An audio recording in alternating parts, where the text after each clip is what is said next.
بسم الله الرحمن الرحيم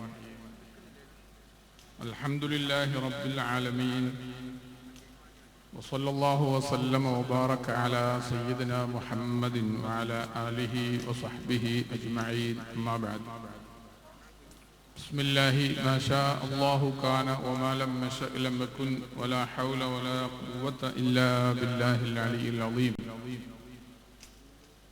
اللهم إني أعوذ بك من شر نفسي ومن شر كل دابة أنت آخذ بناصيتها إن ربي على صراط مستقيم بسم الله الرحمن الرحيم إنا أعطيناك الكوثر فصل لربك وانحر صدق الله مولانا العظيم ബഹുമാനാദരവുകളുള്ള സാദാത്തുക്കളെ,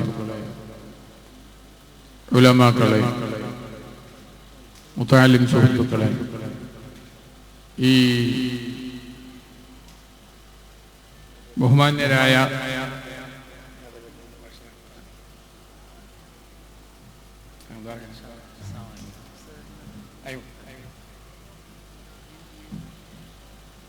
മഹാന്മാരായ ഏണിയാടി അന്ത്യവിശ്രമം കൊള്ളുന്ന മഹാന്മാരുടെ ഹളറത്തിലേക്ക്, ഈ ഉറൂസിന്റെ പരിപാടികളിലേക്ക് എത്തിച്ചേർന്ന സഹോദരന്മാരെ, സഹോദരിമാരെ, ഒരു നീണ്ട പ്രഭാഷണത്തിന് ഉദ്ദേശിച്ചിട്ടല്ല ഇവിടെ നിന്നിട്ടുള്ളത്. മഹാന്മാരായ സാദാത്തുക്കളുടെ നസീഹത്തുകൾ നമ്മൾ കേട്ടു. അത്തരം വലിയ നസീഹത്തുകൾ ഇത്തരം സന്ദർഭങ്ങളിൽ കേൾക്കുകയും അതിന്റെ ഒരു ചെറിയ അംശമെങ്കിലും നമ്മുടെ ജീവിതത്തിന്റെ പരിവർത്തനങ്ങളിലേക്ക് സഹായിക്കുകയും ചെയ്യുക എന്നത് തന്നെയാണ് നാം ഇതുകൊണ്ട് ആഗ്രഹിക്കുന്നത്. സമകാലിക ലോകത്ത് നാം ജീവിക്കുന്നതിന്റെ പശ്ചാത്തലത്തിൽ ചിന്തിക്കുമ്പോൾ പ്രധാനപ്പെട്ട 3 ചോദ്യങ്ങൾ എന്റെയും നിങ്ങളുടെയും മനസ്സിലുണ്ട്. അത് മാത്രം ഒന്ന് പരാമർശിച്ച് നമുക്ക് ദുആ ചെയ്ത് പിരിയാം. നിങ്ങൾക്കറിയാം, ഇന്ത്യ ഇന്ന് ലോകത്തിന്റെ ശ്രദ്ധാകേന്ദ്രമാണ്. ഇന്ത്യയുടെ തലസ്ഥാനത്ത് കഴിഞ്ഞ ദിവസങ്ങളിൽ നടന്ന രാഷ്ട്രീയമായ തെരഞ്ഞെടുപ്പ് പലതുകൊണ്ടും ലോകം ശ്രദ്ധിച്ചു. അവിടെ അതിനപ്പുറത്തും ഇപ്പുറത്തുമായി വലിയ പ്രതിഷേധങ്ങളും യോഗങ്ങളുമെല്ലാം നടക്കുന്നു. നമ്മുടെ നാടുകളിലും വലിയ ആലിമീങ്ങളും സാദാത്തുക്കളും സാധാരണക്കാരും എല്ലാം ഒത്തുചേർന്ന് നിരവധി പരിപാടികൾ നടന്നുകൊണ്ടിരിക്കുന്നു പട്ടണങ്ങളിലെല്ലാം. എന്താണ് ഇവിടെ പ്രശ്നമുള്ളത്? അത് മറ്റൊന്നുമല്ല, നാം നമ്മുടേതാണെന്ന് ഉറപ്പിച്ചുകൊണ്ട് നമ്മൾ മാത്രമല്ല, നമ്മുടെ പൂർവികന്മാരായ പിതാക്കന്മാരും നമ്മുടെ രക്ഷിതാക്കളുമെല്ലാം അവരുടേതാണെന്ന് മനസ്സറിഞ്ഞ് ഉറപ്പിച്ച് സന്തോഷിച്ച് ജീവിക്കാൻ വേണ്ടി മാത്രമല്ല, മരണശേഷം ഞങ്ങൾക്ക് കിടക്കേണ്ടത് ഇവിടെയാണ് എന്ന് മനസ്സിലാക്കി ഇസ്ലാമിലുള്ള ഒരു കർമ്മശാസ്ത്രപരമായ നിയമമാണ് ഒരു കുടുംബത്തിലെ വ്യത്യസ്ത ആളുകൾ മരണപ്പെടുമ്പോൾ അവരെ അടുത്തടുത്ത് മറ ചെയ്യുക എന്നത്. അത് സുന്നത്താണ്. അപ്പൊ അതുകൊണ്ട് തന്നെ കോഴിക്കോട്, മലപ്പുറം ജില്ലകളിലൊക്കെ പോയാൽ നിങ്ങൾക്ക് കാണാം, ഒരു കുടുംബത്തിൽപ്പെട്ട അതിന്റെ പ്രധാനപ്പെട്ട കാരണവർ മറവ് ചെയ്യപ്പെട്ടപ്പോൾ അതിന്റെ ചുറ്റുഭാഗത്തുള്ള കുറെ കബറുകൾ, അല്ലെങ്കിൽ ആ കബറുകൾ ഉണ്ടാക്കാനുള്ള സ്ഥലം, അത് ആ കുടുംബം കമ്മിറ്റിയിൽ നിന്ന് ഞങ്ങൾക്ക് അവിടെ കിടക്കണം എന്ന് പറഞ്ഞ് ബുക്ക് ചെയ്തിരിക്കുകയാണ്.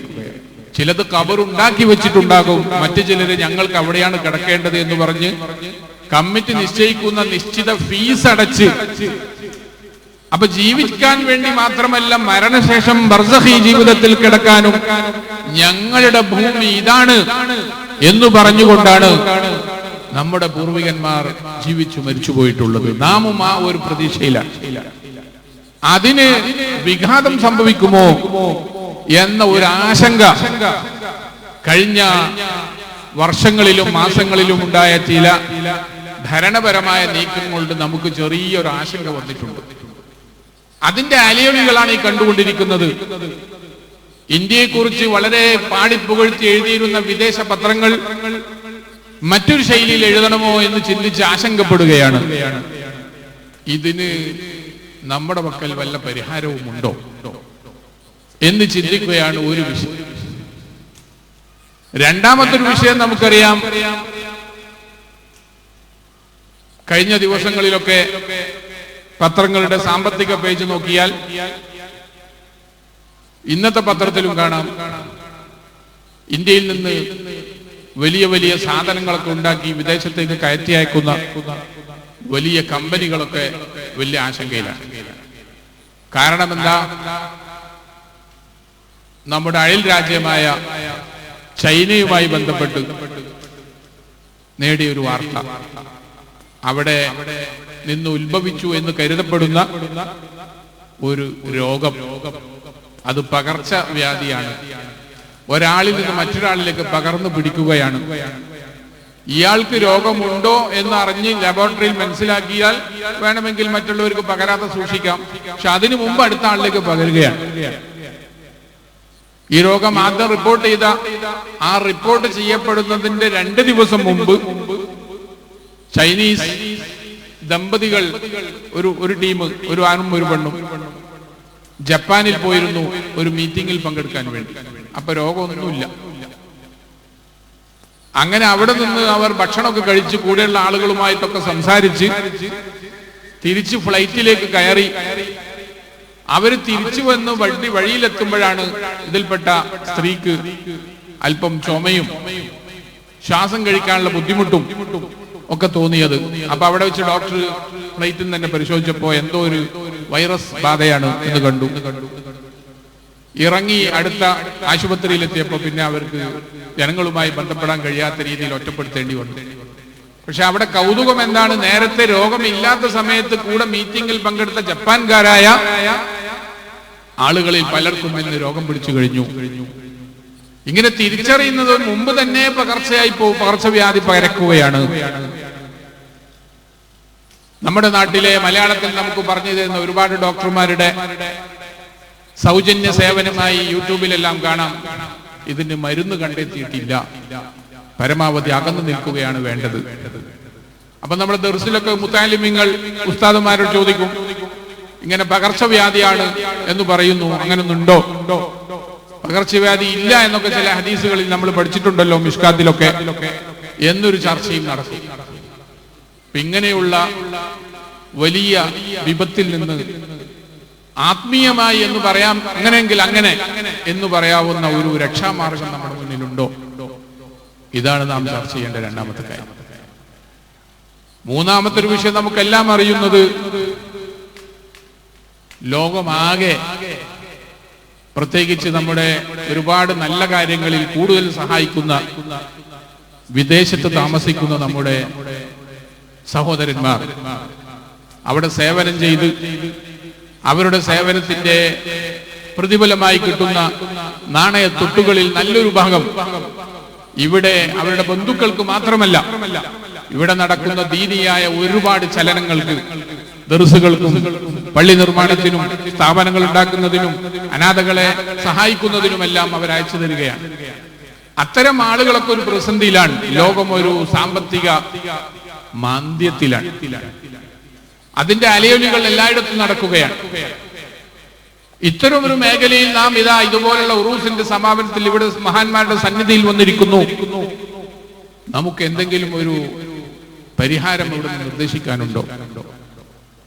ഇത്തരം സമകാലികമായ വിഷയങ്ങൾ നമ്മിൽ ഒതുങ്ങുന്ന അല്ലെങ്കിൽ നമുക്ക് വഴങ്ങുന്ന ഒരു ചെറിയ രീതിയിൽ നാം ചർച്ച ചെയ്തു നോക്കുകയാണെങ്കിൽ സഹോദരന്മാരെ, എന്താണ് ഇതിനുള്ള ഉത്തരം? പക്ഷെ നാം ഒന്ന് ആലോചിക്കണം.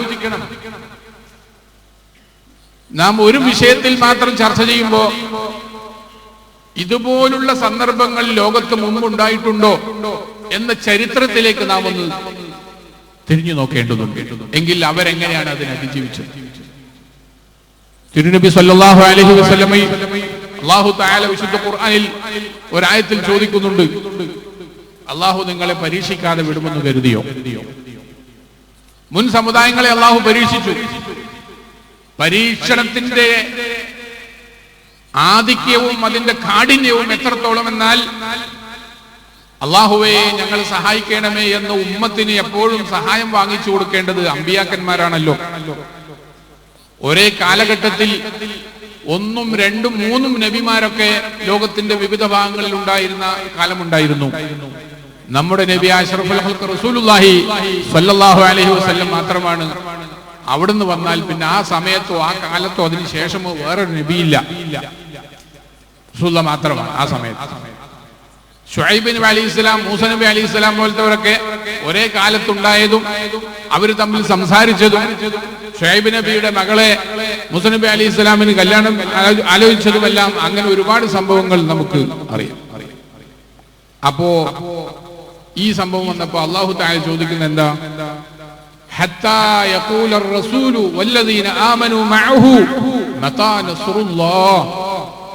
അല്ലാഹു നിങ്ങളെ പരീക്ഷിക്കും ഏത് ഘട്ടം വരെ എന്ന് ചോദിച്ചാൽ, നേരിട്ട് കൈ ഉയർത്തി അല്ലാഹുവിൽ നിന്ന് ഉത്തരം വാങ്ങേണ്ട, സഹായം വാങ്ങേണ്ട നബിയും കൂടെയുള്ള വിശ്വാസികളും ചോദിച്ചു പോവുകയാണ്, മതാ നസ്റുല്ലാഹ്, എത്രയായി ദുആ ചെയ്യുന്ന, ഇനി എപ്പോഴാ അല്ലാഹുവിന്റെ സഹായം വരിക എന്ന് ചോദിച്ചു പോകുന്ന, അല്ലെങ്കിൽ അതിന് തുനിയുന്ന അത്രയും കാഠിന്യമുള്ള പരീക്ഷണങ്ങളും നിങ്ങൾക്ക് വരും. പക്ഷേ ഭയക്കണ്ട, അലാ ഇന്ന നസ്റുല്ലാഹി ഖരീബുൻ മിനൽ മുഹ്സിനീൻ, തൊട്ടടുത്ത് തന്നെ വരും. പക്ഷേ അതിന് വലിയ അള്ളാഹുവിന്റെ അസ്ഫിയാക്കൾ, നിങ്ങൾ കേട്ടല്ലോ, മാരിഫത്ത്, അള്ളാഹുവിൽ നിന്ന് ലഭിക്കുന്ന ഏറ്റവും വലിയ സവിശേഷ ജ്ഞാനം എന്ന് മലയാളത്തിൽ പറയാവുന്ന ആ മാരിഫത്ത് ലഭിച്ച ഒരാൾ, അത്തരം മഹാന്മാർ ഇത്തരം പരീക്ഷണങ്ങൾക്ക് നൽകുന്ന ഒരു ഉദാഹരണമുണ്ട്. എന്താണെന്ന് വെച്ചാൽ, ഇപ്പൊ നമ്മൾ വാച്ച് നോക്കും, വാച്ച് നോക്കിയിട്ട് പറയും ഇതാ ഇപ്പൊ സമയം 9:30 നാളെ സുബഹി എത്രക്കാണ്? ഇപ്പൊ ഒരുപാട് വൈകിട്ടാണ് സുബഹി. സാധാരണ ഉറങ്ങാൻ പൂതിയുള്ള ഒരാൾ ഉറങ്ങി തീർന്നാലും സുബഹി അവൻ കൊടുക്കൂല.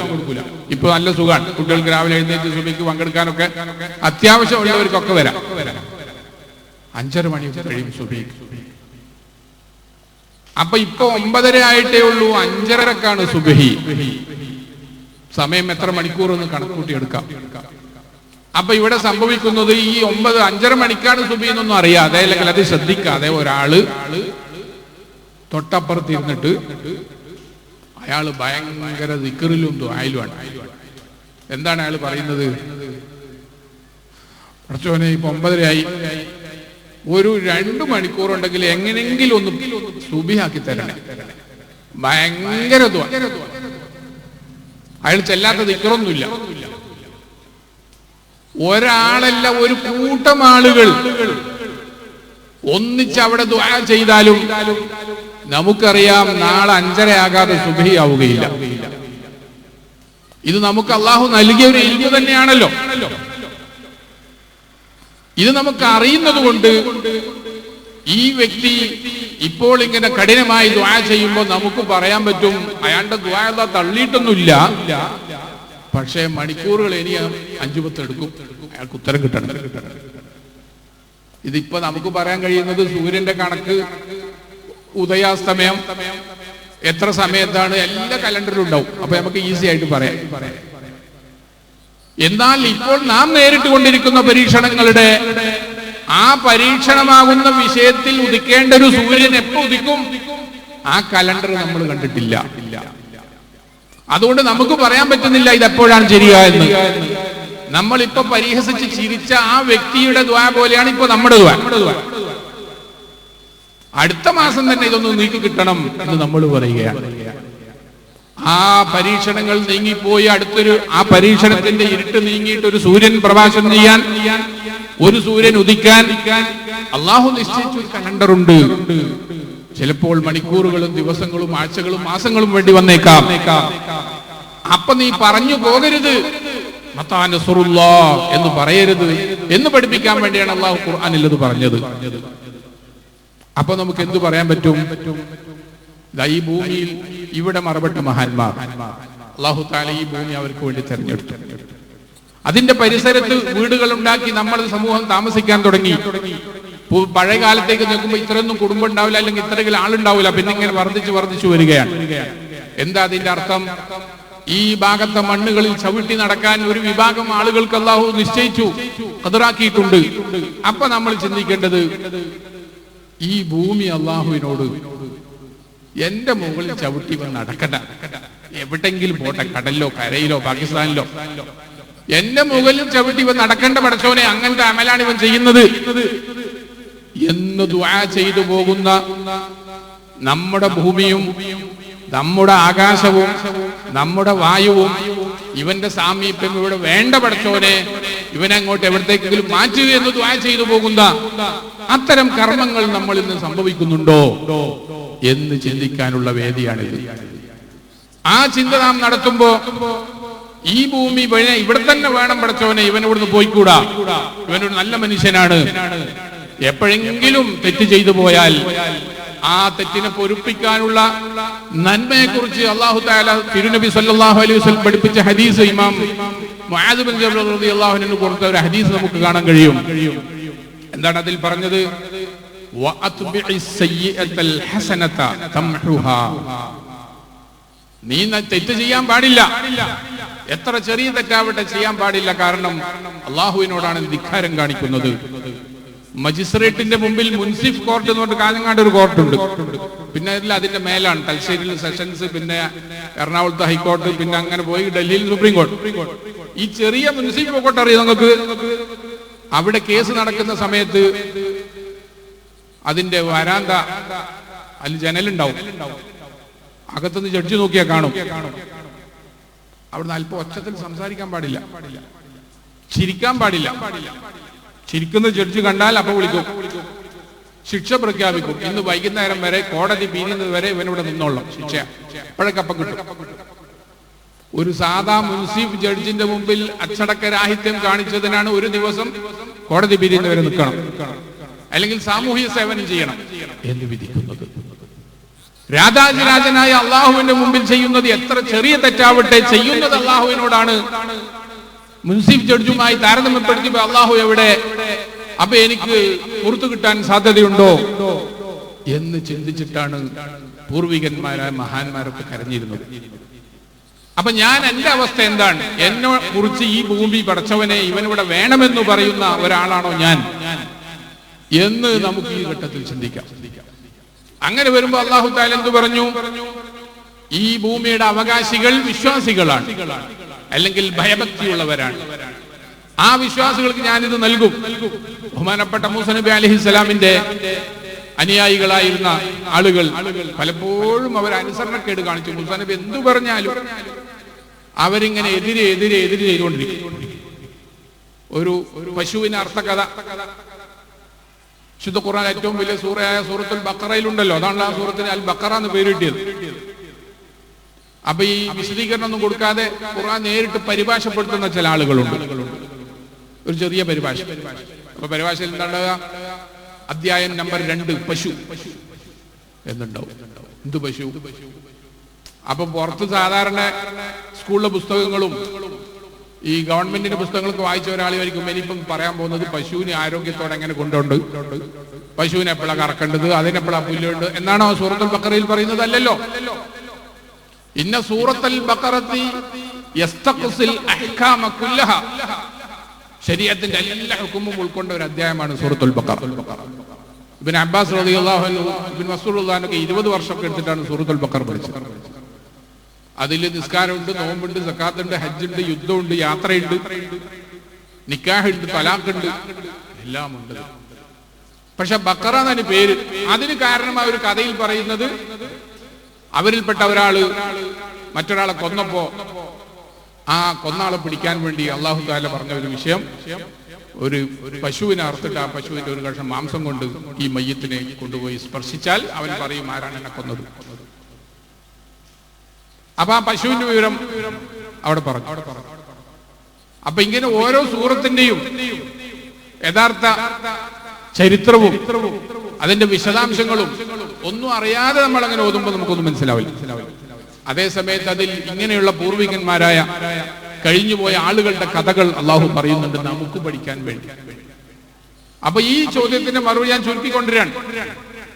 എനിക്ക് ഇവിടുന്ന് പോകണ്ട, പഠിച്ചവനെ എന്നെ ഇവിടെ നിർത്തണം എന്നാണല്ലോ നമ്മൾ ദുആ ചെയ്യുന്നത്. അപ്പൊ ഞാൻ മനസ്സിൽ നെഞ്ചിൽ കൈകൊട്ടി ചോദിക്കുക, എനിക്ക് ഈ ഭൂമിയിൽ നിൽക്കാനുള്ള ധാർമ്മികമായ അവകാശമുണ്ടോ? ഞാൻ എന്താണ് ചെയ്തുകൊണ്ടിരിക്കുന്നത്? എന്റെ സുഹൃത്ത് ചുറ്റുഭാഗത്തുമുള്ള ആളുകൾക്ക് ഞാൻ നന്മ ചെയ്യുന്നുണ്ടോ? വിഷമിക്കുന്നവർ എന്റെ അടുത്ത് വരുമ്പോൾ ഞാൻ സഹായിക്കുന്നുണ്ടോ? അങ്ങനെ ഉണ്ടെങ്കിൽ തീർച്ചയായും എനിക്ക് ഇവിടെ നിൽക്കാൻ പറ്റും. നിങ്ങൾക്കറിയുമോ, ഇന്ത്യയുടെ സുൽത്താൻ എന്ന് നാം പറയുന്നത് ആരെയാണ്? സുൽത്താൻ ഹിന്ദ് ഗരീബ് നവാസ് ഖാജ അഹ്മദ് ചിശ്തി അജ്മീരി ഖദ്ദസല്ലാഹു അലൈഹി. ഇപ്പൊ ഒരു വിഭാഗം ആളുകൾ വലിയ മുസ്ലിങ്ങളെയൊക്കെ കണ്ടുകൂടാ എന്ന രീതിയിലൊക്കെ ചെയ്യുന്നു, അല്ലെങ്കിൽ അങ്ങനെ ഭരണപരമായ ചില പരിഷ്കാരങ്ങൾ കൊണ്ടുവരുന്നു എന്നൊക്കെ നമ്മൾ ധരിക്കാനുള്ള സാധ്യതയുള്ള ചില പ്രവർത്തനങ്ങൾ നാം കണ്ടുകൊണ്ടിരിക്കുന്നു. പക്ഷേ പല പ്രധാനമന്ത്രിമാരും അവർ അധികാരത്തിലേറി സത്യപ്രതിജ്ഞ ചെയ്തതിന്റെ തൊട്ടടുത്ത മാസത്തിൽ തന്നെ അവരതാ ഖാജ അജ്മീരി തങ്ങളുടെ ഹദറത്തിലേക്ക് പോകുന്നു. അവർ മുസ്ലിങ്ങളാവണമെന്ന് യാതൊരു നിബന്ധനയില്ല. അവിടെ പോയിട്ട് ഒന്നുകിൽ അവിടെ ചാദർ, ഇതുപോലുള്ള വർണ്ണ വസ്ത്രം കൊണ്ടുപോയി അവിടെ സംഭാവന കൊടുക്കുന്നു. ചിലപ്പോൾ അവിടെ ശുദ്ധജലത്തിന്റെ പൈപ്പുകൾ ഉണ്ടാക്കി കൊടുക്കുന്നു. അടിയന്തരാവസ്ഥ കഴിഞ്ഞിട്ട് രണ്ടാമതും അധികാരത്തിൽ വന്നപ്പോ പ്രധാനമന്ത്രി ചെയ്തത് അതാണ്. അവിടുത്തെ താഴത്തെ വളരെ ജനങ്ങൾ തിങ്ങിപ്പാർക്കുന്ന ഉറൂസിന്റെ സമയത്തൊക്കെ കൂടെ അടുക്കാൻ പറ്റാത്ത തിരക്കുള്ള അജ്മീർ മക്കാമിന്റെ അവിടെ നിന്ന് അവിടുത്തെ ശിഷ്യന്മാർ താമസിക്കുന്ന താരാക്കടിന്റെ വലിയ മലയുടെ മുകളിലേക്ക് വലിയ ശുദ്ധജലത്തിന്റെ പൈപ്പിട്ടുണ്ട്. എന്തിനാണ്? അവർക്കറിയാം യഥാർത്ഥത്തിൽ ഡൽഹി നിയന്ത്രിക്കുന്നത് ഞങ്ങളല്ല, ഡൽഹി നിയന്ത്രിക്കുന്നത് ആത്മീയ നേതാക്കന്മാരാണ്. അത് ഖാജ മുഈദ് ചിശ്തി തങ്ങളാണ്. ഒരു റെയിൽവേ സ്റ്റേഷന്റെയും ഒരു ട്രെയിനിന്റെയും പേരുള്ള ഹസ്രത്ത് നിസാമുദ്ദീൻ എന്ന് വയ്ക്കുമ്പോ ഇത് ഏതോ സ്റ്റേഷന്റെ പേര് മാത്രമാണ്. യഥാർത്ഥത്തിൽ അത് നിസാമുദ്ദീൻ ഔലിയാണല്ലോ. അദ്ദേഹത്തിന്റെ പേര് സ്റ്റേഷൻ ഇട്ടു, അദ്ദേഹത്തിന്റെ പേര് ട്രെയിൻ ഇട്ടു. അപ്പൊ അവരാണ് ഇതിന്റെ യഥാർത്ഥ ആളുകൾ. അവരെ ഒരിക്കലും ഡൽഹിയിൽ നിന്ന് ആരും പുറത്താക്കൂല, അജ്മീർ നിന്ന് പുറത്താക്കൂല. അവരവിടെ വേണമെന്നാണ് എല്ലാവരും ആക്കുന്നത്. എന്നതുപോലെ നാം ജീവിക്കുന്ന പരിസരത്തും ഭൂമിയിലും ഇവർ വേണം പഠിച്ചവനെ എന്ന് ഈ ഭൂമിയും നമ്മുടെ ചുറ്റും ജീവിക്കുന്നവരും അതിനേക്കാൾ എല്ലാം ഉപരിയായി മലക്കുകളും, മലക്കുകളുടെ ദുആ അല്ലാഹു ഉത്തരം നൽകും. അസ്ർ നിസ്കാരത്തിന്റെ ശ്രേഷ്ഠത പറഞ്ഞ ഒരു ഹദീസ് സഹീൽ ബുഖാരിയിൽ നിങ്ങൾക്ക് കാണാം. ബാബു സ്വലാത്തുൽ അസ്രി. അതിൽ പറയുന്നത് എന്താണ്? അസ്ർ നിസ്കാരത്തിന്റെ ഒരു ശ്രേഷ്ഠതയായി പറയുകയാണ്, അവിടെ വരുന്ന മലക്കുകൾ, ആ മലക്കുകൾ പകലുള്ള മലക്കുകൾ അസ്റിന്റെയും നിസ്കാരവും കഴിഞ്ഞിട്ട് രേഖപ്പെടുത്തി അതിന്റെ യഥാർത്ഥ ആളുകൾക്ക് ദുആ ചെയ്തിട്ട് അവർ ആകാശത്തേക്ക് കയറിപ്പോവുകയുള്ളൂ. മഗ്‌രിബിന്റെ സമയത്ത് പങ്കെടുക്കേണ്ട മലക്കുകൾ നേരത്തെ ഇറങ്ങി വന്നിട്ടുണ്ടാവും. രണ്ട് വിഭാഗം മലക്കുകളും ഒരുമിച്ച് കൂടുന്ന സമയമാണ് അസ്ർ നിസ്കാരം. അതുകൊണ്ടാണ് സലാത്തുൽ ഉസ്ത എന്ന് പറഞ്ഞാൽ പ്രധാനപ്പെട്ട നിസ്കാരം. ഒരു പ്രബല അഭിപ്രായം അനുസരിച്ച് അത് അസ്റാണ് എന്ന് പറഞ്ഞതുപോലെ ആ മലക്കുകളുടെ ദുആ, ഇവൻ ഇവിടെ നിൽക്കണം പഠിച്ചവനെ, ഇവന് ജീവിതകാലത്ത് മുഴുവനും അവൻ നല്ല കാര്യങ്ങൾ ചെയ്യുന്നുണ്ട് എന്നൊരു ദുആ നമുക്ക് വേണ്ടി വരുമോ ആകാശലോകത്ത്? എങ്കിൽ തീർച്ചയായും നമ്മുടെ ഈ പരീക്ഷണം നീങ്ങിപ്പോകും, നമുക്കൊന്നും സംഭവിക്കുകയില്ല. അതിലേക്ക് നമ്മെ എത്തിക്കാനുള്ള അള്ളാഹുവിന്റെ പരീക്ഷണങ്ങൾ അങ്ങനെയാണ്. രാഷ്ട്രീയം ഇവിടെ പറയേണ്ട വേദിയല്ല, നാട്ടുവിഷയം പറയേണ്ട വേദിയുമല്ല, മഹാന്മാരുടെ പരിസരമാണ്. പക്ഷെ നമുക്ക് ഓർമ്മയുണ്ടാകുന്നതിന് ഒരു ചെറിയ സംഭവം നിങ്ങൾ ഓർമ്മിക്കൂ. വർഷങ്ങൾക്ക് മുമ്പ് നമ്മുടെ മിമ്പറുകളിൽ നിന്നും സമ്മേളന സ്റ്റേജുകളിൽ നിന്നൊക്കെ ദുആ ചെയ്ത് ആർക്കു വേണ്ടിയാണ്? യൂറോപ്പിലെ ബോസ്നിയ ഹെർസഗോവിന എന്ന് പറയുന്ന 2-3 നാടുകളിലെ മുസ്ലിങ്ങൾക്ക് വേണ്ടി ഇവിടെ ദുആ ചെയ്തു. ആ സമയത്ത് യഥാർത്ഥത്തിൽ ഒരു നാട്ടുകാര് തൊട്ടടുത്തുള്ള നാട്ടിലെ മുസ്ലിങ്ങളെ വംശ ഉന്മൂലനം ചെയ്യാനുള്ള ഭയങ്കര ശ്രമത്തിലായിരുന്നു. വലിയ വലിയ പീഡനത്തിന്റെ കഥകൾ അന്ന് ലോകത്ത് വന്നു. ലോകത്തുള്ള ആലിമ്യങ്ങൾ ചർച്ച ചെയ്ത വേദിയിൽ ബലാത്കാരമായി പീഡനം നടന്നതിന്റെ പേരിൽ ഇഷ്ടമില്ലാതെ ഗർഭം ചുമക്കേണ്ടി വന്ന ഒരു സ്ത്രീക്ക് ധാർമ്മിക നിയമപ്രകാരം അവളുടെ ആ ഗർഭം വേണ്ടെന്ന് വെക്കാനുള്ള അവകാശമുണ്ടോ എന്ന് ലോക പണ്ഡിത വേദിയിൽ ചർച്ച ചെയ്യേണ്ട ഘട്ടം വരെ വന്നു. വലിയ പീഡനങ്ങൾ അനുഭവിക്കേണ്ടി വന്നു. നിങ്ങൾക്കറിയാം യൂറോപ്പിന്റെ വസ്ത്രധാരണ രീതി. ഇപ്പൊ കഴിഞ്ഞ ദിവസം ട്രെയിനിൽ പോകുമ്പോൾ നമ്മളിപ്പോ ഒരു നീളക്കുപ്പാക്കിട്ടുണ്ടാവും. തൊട്ടപ്പുറത്ത് ഒരു ക്രിസ്ത്യൻ മദർ ഉണ്ടായിരുന്നു. അവർ ചാര വലിയൊരു നിറമുള്ള ഒരു നീളക്കുപ്പ അവരിട്ടിട്ടുണ്ട്. സാധാരണ നമ്മളൊക്കെ ധരിക്കുന്ന കേരളീയ വസ്ത്രം ഷർട്ടും ക്ലോത്തും അതും അത്യാവശ്യം നമ്മളെ ഡ്രസ്സൊക്കെ ദേഹമൊക്കെ കവർ ചെയ്യുന്നതാണ്. അപ്പൊ 2-3 ടൂറിസ്റ്റുകൾ, എവിടുന്നോ വന്ന വിദേശി യൂറോപ്യൻ ടൂറിസ്റ്റുകൾ, അവർക്ക് ബുക്ക് ചെയ്ത് സീറ്റിൽ ഇരിക്കാൻ. ആണുങ്ങൾ ധരിച്ച അത്ര വസ്ത്രം പോലും പെണ്ണുങ്ങളുടെ ദേഹത്തില്ല. ബാക്കിയെല്ലാം ഫ്രീ ആയിട്ട് ഇങ്ങനെ തുറന്നു വെച്ചു. അത് അവരുടെ നാട്ടിലെ വേഷശീതി അവരിവിടെ ചെയ്യാൻ ഗവൺമെന്റിന് സ്വാതന്ത്ര്യം ഉള്ളതുകൊണ്ടാണല്ലോ അങ്ങനെ ചെയ്യുന്നത്. അപ്പൊ ആ രീതിയിലുള്ള വസ്ത്രമായിരുന്നു ഈ പറഞ്ഞ ബോസ്നിയയിലും മറ്റൊക്കെ മുസ്ലിങ്ങൾ അടക്കം ഒരു പരിധിവരെ ഈ പ്രശ്നം ഉണ്ടാകുന്നതിന് മുമ്പ് ചെയ്തിരുന്നത്. പ്രശ്നം ഉണ്ടായപ്പോൾ മുസ്ലിങ്ങളാവുന്ന നമ്മൾ ഇസ്ലാമിന്റെ നിയമം അനുസരിച്ച് വസ്ത്രധാരണ രീതി ശരിപ്പെടുത്തണം എന്ന് അവരുടെ പണ്ഡിതന്മാർ അവരോട് പറഞ്ഞു. സാധാരണക്കാർക്ക് ബോധം ഉദിച്ചു. അവര് ചെറിയ ട്രൗസറിൽ നിന്ന് മാറി നീളമുള്ള പാന്റ് ധരിക്കാൻ തുടങ്ങി. മുറിയൻ കുപ്പായത്തിൽ നിന്ന് മാറി നീളമുള്ള കുപ്പായം ധരിക്കാൻ തുടങ്ങി. അന്തസ്സുള്ള വസ്ത്രം ധരിക്കാൻ തുടങ്ങി. അതോടൊപ്പം അവരുടെ ഇബാദത്തുകൾക്ക് ചിട്ട വരാൻ തുടങ്ങി. അവര് പറയുന്നു, അങ്ങനെ നമ്മളുടെ കണ്ണ് തുറപ്പിക്കുന്ന ഒരു പരീക്ഷണമാണ് ഞങ്ങൾക്ക് അല്ലാഹു തന്നത്. അതുകൊണ്ട് ഇതുവരെ പിന്നീട് ഞങ്ങൾ അത്തരം ഒരു വിഷയത്തിലേക്ക് ഒരിക്കലും പോയിട്ടില്ല. ഇപ്പൊ അവരുടെ ജീവിതം എത്രയോ നന്മയിലേക്ക് വന്നു. അപ്പൊ ഇങ്ങനെ പറഞ്ഞത് കേട്ടില്ലെങ്കിൽ അടിച്ചു പഠിപ്പിക്കുക എന്ന് പറയുന്നത് പോലെ അള്ളാഹുവിന്റെ ചില പരീക്ഷണങ്ങൾ നമുക്ക് താങ്ങാൻ പറ്റുന്നതിലും അപ്പുറമായി പോകുമോ എന്ന് ഭയക്കേണ്ട ഒരു ഘട്ടം. അപ്പൊ തീർച്ചയായും മുഅ്മിനീങ്ങൾ, നമ്മുടെ വലിയ വലിയ ഉസ്താദുമാര് സാദാത്തുകളൊക്കെ മുന്നിൽ നിന്നുകൊണ്ടാണ് 5-10 ലക്ഷം ആളുകൾ പങ്കെടുത്ത വേദികളിൽ നിന്ന് ദുആ ചെയ്യുന്നത് പരീക്ഷണം നീങ്ങിപ്പോകാൻ വേണ്ടി. അപ്പൊ നമ്മൾ അവിടെ എന്ത് ചെയ്യണം എന്നതാണ് ചെറിയ വാക്കുകൾ ഞാൻ സൂചിപ്പിച്ചത്. രണ്ടാമത്തെ ഒരു വിഷയം പകർച്ചവ്യാധികൾ. പകർച്ചവ്യാധി എന്നുള്ളതൊന്നല്ല. 2ാം ലോക മഹായുദ്ധകാലത്ത് പട്ടാളക്കാര് മുറിവ് പറ്റി കിടക്കും. മുറിവ് പറ്റിയ പട്ടാളക്കാരെ കിടത്തുന്നത് പലപ്പോഴും ഇരുമ്പിന്റെ കട്ടിലായിരിക്കും. ഇരുമ്പ് കട്ടിലിന്റെ പല ഭാഗങ്ങളും തുരുമ്പിച്ചിട്ടുണ്ടാവും. അപ്പൊ ഈ മുറിവുള്ള സ്ഥലത്ത് തുരുമ്പ് തട്ടിയിട്ട് ഇൻഫെക്ഷൻ വരും. എന്നിട്ടത് പഴുക്കും. അങ്ങനെ നിരവധി ആളുകൾ മരിക്കുകയോ അവരുടെ അവയവങ്ങൾ ഉപയോഗശൂന്യമാകുകയോ ചെയ്യുന്ന ഒരു കാലത്താണ് പെൻസിലിൻ എന്ന് പറയുന്ന മരുന്ന് കണ്ടുപിടിക്കപ്പെട്ടത്. ആ മരുന്ന് വ്യാപകമായി ഉപയോഗിക്കപ്പെട്ടു. ഒരുപാട് ആളുകളുടെ ജീവൻ രക്ഷിച്ചു. പക്ഷെ അപ്പോഴും കോളറ പോലുള്ള, വസൂരി പോലുള്ള പകർച്ചവ്യാധികൾ ലോകത്തപ്പോഴും ഉണ്ട്. മുതഅല്ലിമീങ്ങൾക്ക് അവിടെ ഒരു ചർച്ചയുണ്ട്. തിരുനബി സല്ലല്ലാഹു അലൈഹി വസല്ലം പറഞ്ഞ ഹദീസിൽ ലാ അദ്വ വലാ തീറത വലാ ഹാമ്മത എന്ന് പറഞ്ഞൊരു ഹദീസ്. ലാ അദ്വ എന്ന് പറഞ്ഞാൽ ഹദീസിന്റെ വാക്യമാർത്ഥം പകർച്ചവ്യാധി ഇല്ല. അതുകൊണ്ട് പകർച്ചവ്യാധി ഉണ്ടോ എന്ന് ചിലപ്പോൾ ഒരു സംശയം വരും. പക്ഷേ അതിന് മറ്റൊരു മറുപടി അപ്പുറത്തുണ്ട്. വിവാഹം ചെയ്യുന്ന ദമ്പതികൾ, ആണും പെണ്ണും, വിവാഹം കഴിഞ്ഞതിന് ശേഷം ഒരു സ്ത്രീ മനസ്സിലാക്കുകയാണ്, എന്റെ ഭർത്താവിന് കല്യാണത്തിന് മുമ്പ് തന്നെയുള്ള പകരുന്ന വെള്ളപ്പാണ്ടുണ്ട്, മൂപ്പരത് മറച്ചു വെച്ചതാണ്. കുഷ്ഠരോഗമുണ്ട്, അത് മൂപ്പര് നിക്കാഹിന്റെ മുമ്പ് പറഞ്ഞില്ല. ഇപ്പൊ ഞാൻ ഭാര്യയായി ജീവിക്കണമെങ്കിൽ കുഷ്ഠരോഗമുള്ള, പകരുന്ന രോഗമുള്ള ഭർത്താവിന്റെ കൂടെ വേണം ജീവിക്കാൻ, അല്ലെങ്കിൽ വിട്ടുപിരിയണം. ഇങ്ങനെയുള്ള പകർച്ചവ്യാധി എന്ന് നേരത്തെ അറിയപ്പെട്ടിട്ടുള്ള വെള്ളപ്പാണ്ടോ കുഷ്ഠരോഗമോ ഉള്ള ഒരു ഭർത്താവ് കല്യാണത്തിന് മുമ്പുള്ള അത് മറച്ചു വെച്ചിട്ടാണ് കല്യാണം നടന്നതെങ്കിൽ, അതിനുശേഷം ഈ ഭാര്യയ്ക്ക് അത് വെളിവായാൽ എന്റെ ഭർത്താവിനെ വേണ്ട എന്ന് പറഞ്ഞ് കാളിന്റെ മുമ്പിൽ പരാതി കൊടുത്ത് വിവാഹബന്ധം ഫസ്ഖ് ചെയ്യാനുള്ള അധികാരമുണ്ട് എന്ന് ഫിഖഹിന്റെ കിതാബുകളിലുണ്ട്. അപ്പൊ പകർച്ചവ്യാധി ഉണ്ടെന്നോ ഇല്ലാന്നോ ഇപ്പൊ പറഞ്ഞത്? ഉള്ളത് കൊണ്ടാണല്ലോ വിവാഹബന്ധം വേർപെടുത്താനുള്ള അവകാശം നൽകിയത്. ഇന്നത്തെ ആധുനിക സിറ്റുവേഷൻ പറഞ്ഞാൽ അറേബ്യൻ രാജ്യങ്ങളിലൊക്കെ വിവാഹത്തിന് മുമ്പ് ആണിന്റെയും പെണ്ണിന്റെയും രക്തം ടെസ്റ്റ് ചെയ്യൽ നിർബന്ധമാണ്. ഇന്ത്യയിൽ നിർബന്ധമാക്കിയിട്ടില്ല.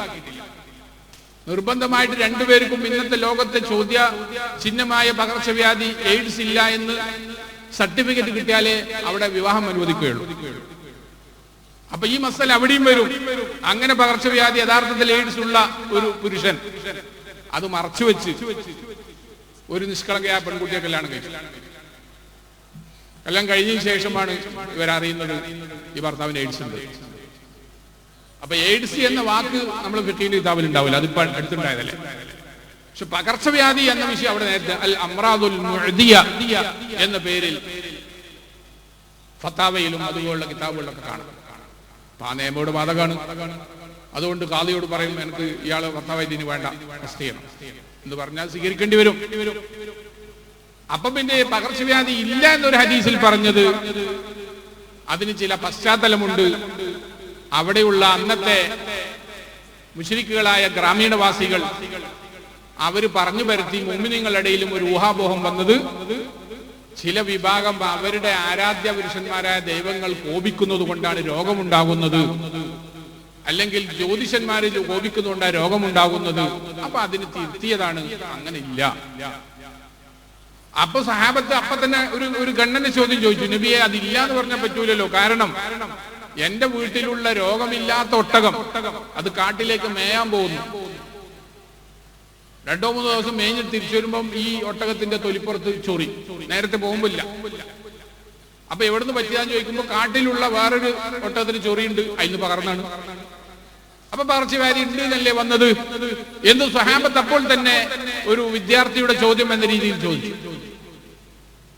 അപ്പൊ തിരുനബി സല്ലല്ലാഹു അലൈഹി വസല്ലം പറഞ്ഞു, ആയിക്കോട്ടെ, ആ ഒട്ടകത്തിന് ഈ ഒട്ടകത്തിന് പകർന്നു, ശരി.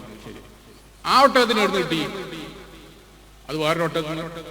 അപ്പൊ അതിന്റെ അവസാനം ഒരു എവിടെ ചെന്ന് മുട്ടണല്ലോ. ഫമൻ അജ്ദബൽ ഇബലിൽ അവ്വൽ, ഒന്നാമത് ഇത് തുടങ്ങിയ ഒട്ടകത്തിന് എവിടെ കിട്ടി? അതിനൊരു മറുപടി പറയാം. അപ്പൊ തിരുനബി സല്ലല്ലാഹു അലൈഹി വസല്ലം അവിടെ ചോദിക്കുന്നത്, ഏത് പകർച്ചവ്യാധി പകർന്നാലും അള്ളാഹുവിന്റെ തീരുമാനപ്രകാരമാണ് എന്ന് പറയലാണ് ഉദ്ദേശിച്ചത്. അപ്പൊ അതുപോലെ ഇന്ന് ചൈനയിൽ നിന്ന് വന്ന ഈ രോഗം നമ്മുടെ കേരളത്തിൽ പൊതുജനാരോഗ്യം ലോകത്തിന്റെ പ്രശംസ നേടിയിട്ടുള്ളതായതുകൊണ്ട് വളരെ ഭദ്രവസ്ഥയോടെ ചെയ്തു. ആദ്യത്തെ റിപ്പോർട്ട് ചെയ്ത ആൾക്ക് തന്നെ ഇപ്പോ ഏതാണ്ട് രോഗമില്ലാത്ത അവസ്ഥയിലേക്ക് എത്തിക്കൊണ്ടിരിക്കുന്നു എന്നാണ്. നമ്മുടെ എല്ലാ കുടുംബങ്ങളെയും നമ്മുടെ സഹോദരിമാരെയും കൊച്ചുകുട്ടികളെയും എല്ലാം അള്ളാഹു എല്ലാവിധ രോഗങ്ങളിൽ നിന്നും രക്ഷപ്പെടുത്തുമാറാവട്ടെ. അപ്പൊ ഇതിനൊരു മരുന്നായി നമ്മുടെ കയ്യിൽ എന്തെങ്കിലും ഉണ്ടോ എന്ന് ചോദിച്ചാൽ, ഇത്തരമൊരു വേദിയിൽ നമ്മൾ പറയുമ്പോൾ ആളുകൾ പറയും, അത് പിന്നെ അത്തരം വേദിയിൽ ഉസ്താദ്മാർ അങ്ങനെയല്ലാതെ പറയോ? അത് വേണ്ട. യഥാർത്ഥത്തിൽ ശരീരത്തിനെയും മനസ്സിനെയും ചികിത്സിക്കുന്ന നല്ല പ്രഗത്ഭരായ ഡോക്ടർമാരോട് ചോദിച്ചാൽ നിങ്ങൾക്കറിയാം, 80% രോഗങ്ങളും ശാരീരികമല്ല, മനസ്സിന്റെ മാറ്റങ്ങൾ കൊണ്ടുണ്ടാവുന്ന രോഗമാണ്. നല്ല ആരോഗ്യമുള്ള മനസ്സാണെങ്കിൽ 80% രോഗം ഇപ്പൊ തന്നെ സുഖമായി. ചില പ്രായമുള്ള പെണ്ണുങ്ങൾ പണ്ടൊക്കെ വീട്ടിൽ വന്ന് ഡോക്ടർ ചികിത്സിക്കും, വീട്ടിൽ ഡോക്ടർ വിസിറ്റിന് വരും. ഇന്നൊരു ഡോക്ടർ വിളിച്ചാലും വീട്ടിൽ വരില്ല, എന്റെ ക്ലിനിക്കിൽ വേണം മാറി, ശൈലി മാറിപ്പോയി. അപ്പൊ അന്ന് വന്നിരുന്ന കാലത്ത് പ്രായമുള്ള ഉമ്മാമ കിടക്കുന്നുണ്ടാവും. അപ്പൊ ഡോക്ടർമാർ വന്ന സാധാരണ വെള്ളം ചൂടാക്കി ആ ചൂടുവെള്ളത്തിൽ സിറിഞ്ച് സ്റ്റെറിലൈസ് ചെയ്ത് ഒരു ഇഞ്ചക്ഷൻ വെക്കാണ്ട് അയാൾ എന്തായാലും പോകില്ല. കാരണം അയാൾക്ക് വിസിറ്റിംഗ് ഫീസ് കിട്ടണമെങ്കിൽ എന്തെങ്കിലും ചെയ്തു തോന്നണമെങ്കിൽ ഇഞ്ചക്ഷൻ കുത്തിക്കയറ്റണം. അപ്പൊ അതിനു മുമ്പ് ഇദ്ദേഹത്തിന്റെ കയ്യിൽ പ്രഷർ നോക്കുന്ന ഉപകരണം ഉണ്ടാവും, പനി നോക്കുന്ന തെർമോമീറ്റർ ഉണ്ടാവും. അപ്പൊ തമാശയായി ഉദ്ധരിക്കാറുണ്ട്, ഉമ്മാമ പറയും, എന്ത് ഡോക്ടർ ആ പനി നോക്കുന്ന ഒന്ന് വെച്ചേ. ആ പനി നോക്കുന്ന വെച്ചു. അങ്ങ് നോക്കിയിട്ടാകുമ്പോ 98 ഉള്ളൂ, പനി ഇല്ല. അതിങ്ങോട്ട് എടുക്കുമ്പോ തന്നെ ഉമ്മാമ പറയാണ്, ആ ഇപ്പൊ കുറച്ച് സുഖമുണ്ട്. ഇത് വായിൽ വെച്ചെടുത്തപ്പോ കുറച്ച് സുഖമുണ്ട്. സുഖം എവിടെ? അവന്റെ മനസ്സിനാണ് സുഖം, ശരീരത്തിന് ഇപ്പൊ മരുന്നൊന്നും കൊടുത്തിട്ടില്ലല്ലോ. അപ്പൊ ഇങ്ങനെ രോഗങ്ങളുടെ വലിയൊരു ഭാഗം മനസ്സിനെ നിയന്ത്രിക്കുന്നതാണ്. അതുകൊണ്ടാണല്ലോ പ്രസവത്തിന് മുമ്പും ശേഷവും പ്രസവിച്ച ഉടനെയും ഒക്കെ ജോലി ചെയ്യുന്ന പാവപ്പെട്ട എത്ര ആളുകളാണ് ലോകത്തുള്ളത്, അവർക്ക് ഒരു രോഗവും വരുന്നില്ല. വൻകിടക്കാരെന്ന് പറയുന്ന ആളുകള് പ്രസവിക്കുന്ന 1 മാസം മുമ്പേ പോയി അഡ്മിറ്റായി, കുഞ്ഞുകുട്ടി കളത്തറാതെ എല്ലാവർക്കും അവിടെ തന്നെ ഭക്ഷണം, ബില്ല് 40,000 ആയി. എന്നാലും ചിലപ്പോൾ പ്രസവിച്ച് 2 ദിവസം കഴിയുമ്പോൾ പിന്നെ ഇൻഫെക്ഷൻ, വേറെ പിന്നെയും പോയി കാര്യം. എന്താ ഇതിന്റെ കാരണം? ഞങ്ങൾക്ക് അങ്ങനെയൊക്കെ വരുമെന്ന് ധാരണ നേരത്തെ ഉണ്ടാവുകയാണ്. അപ്പൊ ഇവിടെ തിരുനബി സല്ലല്ലാഹു അലൈഹി വസല്ലം പറഞ്ഞു, രാവിലെ വെറും വയറ്റിൽ ഈത്തപ്പഴം, കാരക്ക, ഒരു 7 കാരക്ക നിനക്ക് തിന്നാൻ പറ്റുമോ? അവന് പിന്നെ ഒരു തരത്തിലുള്ള വിഷവും രോഗവും ഒന്നും വരില്ല. അന്ന് തിരുനബി സല്ലല്ലാഹു അലൈഹി വസല്ലം കാലത്തുണ്ടായിരുന്ന സവിശേഷമായ ഒരു ഈത്തപ്പഴമുണ്ട്, അജ്വ. അത് പണ്ടൊക്കെ മിഷ്കാത്തിലും റിയാദുസ് സാലിഹിലും ബുഖാരിയിലൊക്കെ അത് ഓതി കൊടുക്കാനേ പറ്റുള്ളൂ. കാരണം കടയിൽ നിന്ന് കിട്ടുന്ന ഈത്തപ്പഴം ഉണ്ടല്ലോ, അത് നമ്മൾ എന്താ പറയാ, പുളി എന്ന് പറയും. ഈ പുളി തോടൊക്കെ ഇട്ട് അവസാനം പുളി ഇങ്ങനെ വരണ്ട ഒരു തരം പുളിയുണ്ട്, അതാണ് കടയിൽ നിന്ന് തൂക്കി വാങ്ങല്. ആ പുളിയേക്കാളും കഷ്ടമാണ് പണ്ട് കിട്ടിയിരുന്ന ഈത്തപ്പഴം. കാരണം ഇത് അവിടുന്ന് ബസറയിൽ നിന്നും ഇറാഖിൽ നിന്നൊക്കെ കപ്പലിൽ കയറ്റി, ആ കപ്പലിൽ ചെറിയ പാക്കറ്റ് ആക്കാൻ വേണ്ടി ഇതിങ്ങനെ ഒട്ടച്ച് അങ്ങനത്തെ സാധനം വരും, എന്നിട്ട് നമ്മളത് വാങ്ങും. അതിനേക്കാൾ രസം ആ ഈത്തപ്പഴം ഉണ്ടെങ്കിലും ഈത്തപ്പഴത്തേക്കാൾ നല്ലത് കാരക്കയാണ് എന്ന് വാതിൽ കേട്ടതിന്റെ അടിസ്ഥാനത്തിൽ കൂടുതൽ പൈസ കൊടുത്തൊരു കാരക്ക വാങ്ങും, ഉണങ്ങിയ കാരക്ക. യഥാർത്ഥത്തിൽ നനവുള്ള ഈത്തപ്പഴത്തിനാണ് കൂടുതൽ കൂലി. ആ ഈത്തപ്പഴം ഈ അജ്വ എന്ന് പറയാൻ കഴിയില്ല. ഇന്നാണെങ്കിൽ നിങ്ങൾ വലിയ വലിയ ടൗണിൽ പോയൊക്കെ ഈത്തപ്പഴത്തിന്റെ മാത്രം കട, 20 തരത്തിലുള്ള ഈത്തപ്പഴമൊക്കെ വിൽക്കുന്ന കട ഇപ്പൊ കോഴിക്കോട് തന്നെ ഉണ്ട്. അപ്പൊ അജ്വ പ്രത്യേകം കാണാം, നല്ല വിലയുണ്ട്. ഒറിജിനൽ അജ്വ ആണെങ്കിലും അല്ലെങ്കിലും ആ പേരെഴുതിയ പെട്ടിയിലുള്ള സാധനം തൊടാൻ ഭയങ്കര പൈസയാണ്. അപ്പൊ അജ്വ തന്നെ ഏതെങ്കിലും ഒരു ഈത്തപ്പഴം. അപ്പൊ നിങ്ങൾ വിചാരിക്കുന്നത് മുസ്ലിങ്ങൾക്ക് മാത്രമുള്ളതാണ്. ഇപ്പൊ ട്രെയിനിലൊക്കെ സാധാരണ യാത്ര ചെയ്യുന്ന വിദ്യാസമ്പന്നരായ ആൺകുട്ടികളും പെൺകുട്ടികളും ഏത് മതസ്ഥരാവട്ടെ, ഇടവേളയിൽ അവർ ഭക്ഷിക്കുന്ന എന്താണ് നിങ്ങൾ നോക്കൂ, അത് ഈത്തപ്പഴമാണ് അധികം, അല്ലെങ്കിൽ നേന്ത്രപ്പഴം പോലത്തതാണ്. എണ്ണക്കടികൾ അവർ കൂടുതൽ ഉപയോഗിക്കുന്നില്ല. അപ്പൊ ഇങ്ങനെ വരുമ്പോ ആ ഈത്തപ്പഴത്തിന്റെ അല്ലെങ്കിൽ അതുപോലുള്ള ഭക്ഷണങ്ങളുടെ സഹായത്തോടെ, തേനിന്റെ സഹായത്തോടെ, പാലിന്റെ സഹായത്തോടെ, ഇതെല്ലാം അള്ളാഹു നൽകിയ ഭക്ഷണങ്ങളാണ്. എന്തിന്? കുമിള് എന്ന് പറയും, കൂണ്. ഈ കൂണിൽ എത്ര തരം ഷിഫുണ്ടെന്നാ. ഇന്ന് 5 സ്റ്റാർ ഹോട്ടലിൽ മഷ്റൂം എന്ന് പറഞ്ഞാൽ 250 രൂപന്റെ ബില്ലും ഒരു 4 കൂണുണ്ടാവും.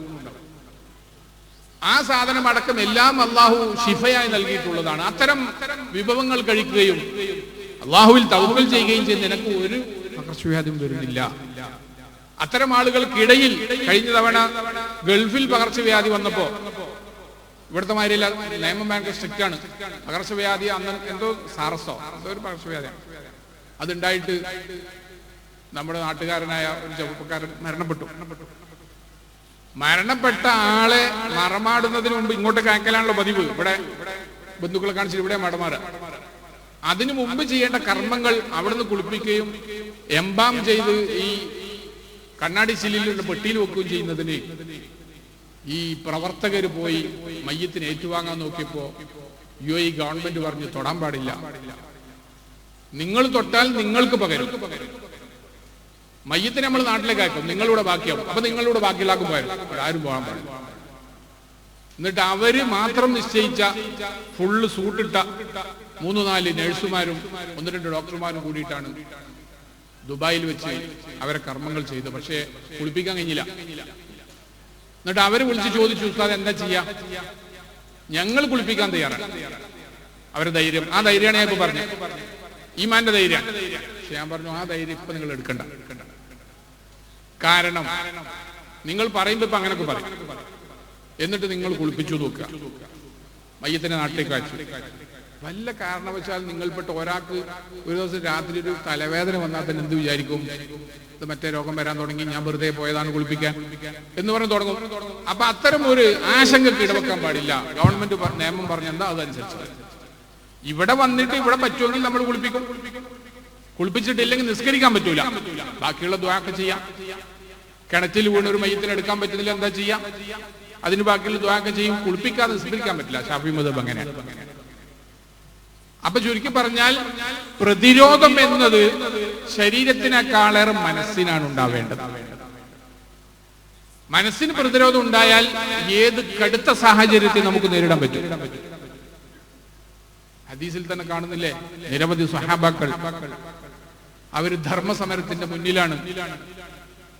എന്നിട്ട് ഒരു വെട്ട് പിന്നിൽ നിന്ന് കൊണ്ടു, കൈയുടെ ഒരു ഭാഗം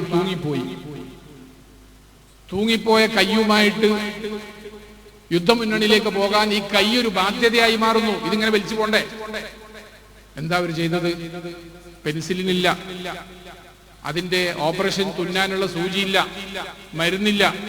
ഒരു കാലിന്റെ അടിയിൽ വെച്ച് ഒരൊറ്റ ചവിട്ട് വലിച്ചപ്പോ ആ പൊട്ടിയ കൈ അവിടെ ബാക്കി ഫ്രീ. ഇതുമായിട്ട് വീണ്ടും സമരത്തിന്റെ ഗതിയിലേക്ക് മുന്നോട്ട് പോകും. എന്തെങ്കിലും സംഭവിച്ചോ? അപ്പൊ മനസ്സിന്റെ പ്രതിരോധമാണ് ഏറ്റവും വലിയ പ്രതിരോധം. അത് വിശ്വാസത്തിൽ നിന്ന് കിട്ടുന്നതാണ്, അള്ളാഹു നൽകുന്നതാണ്.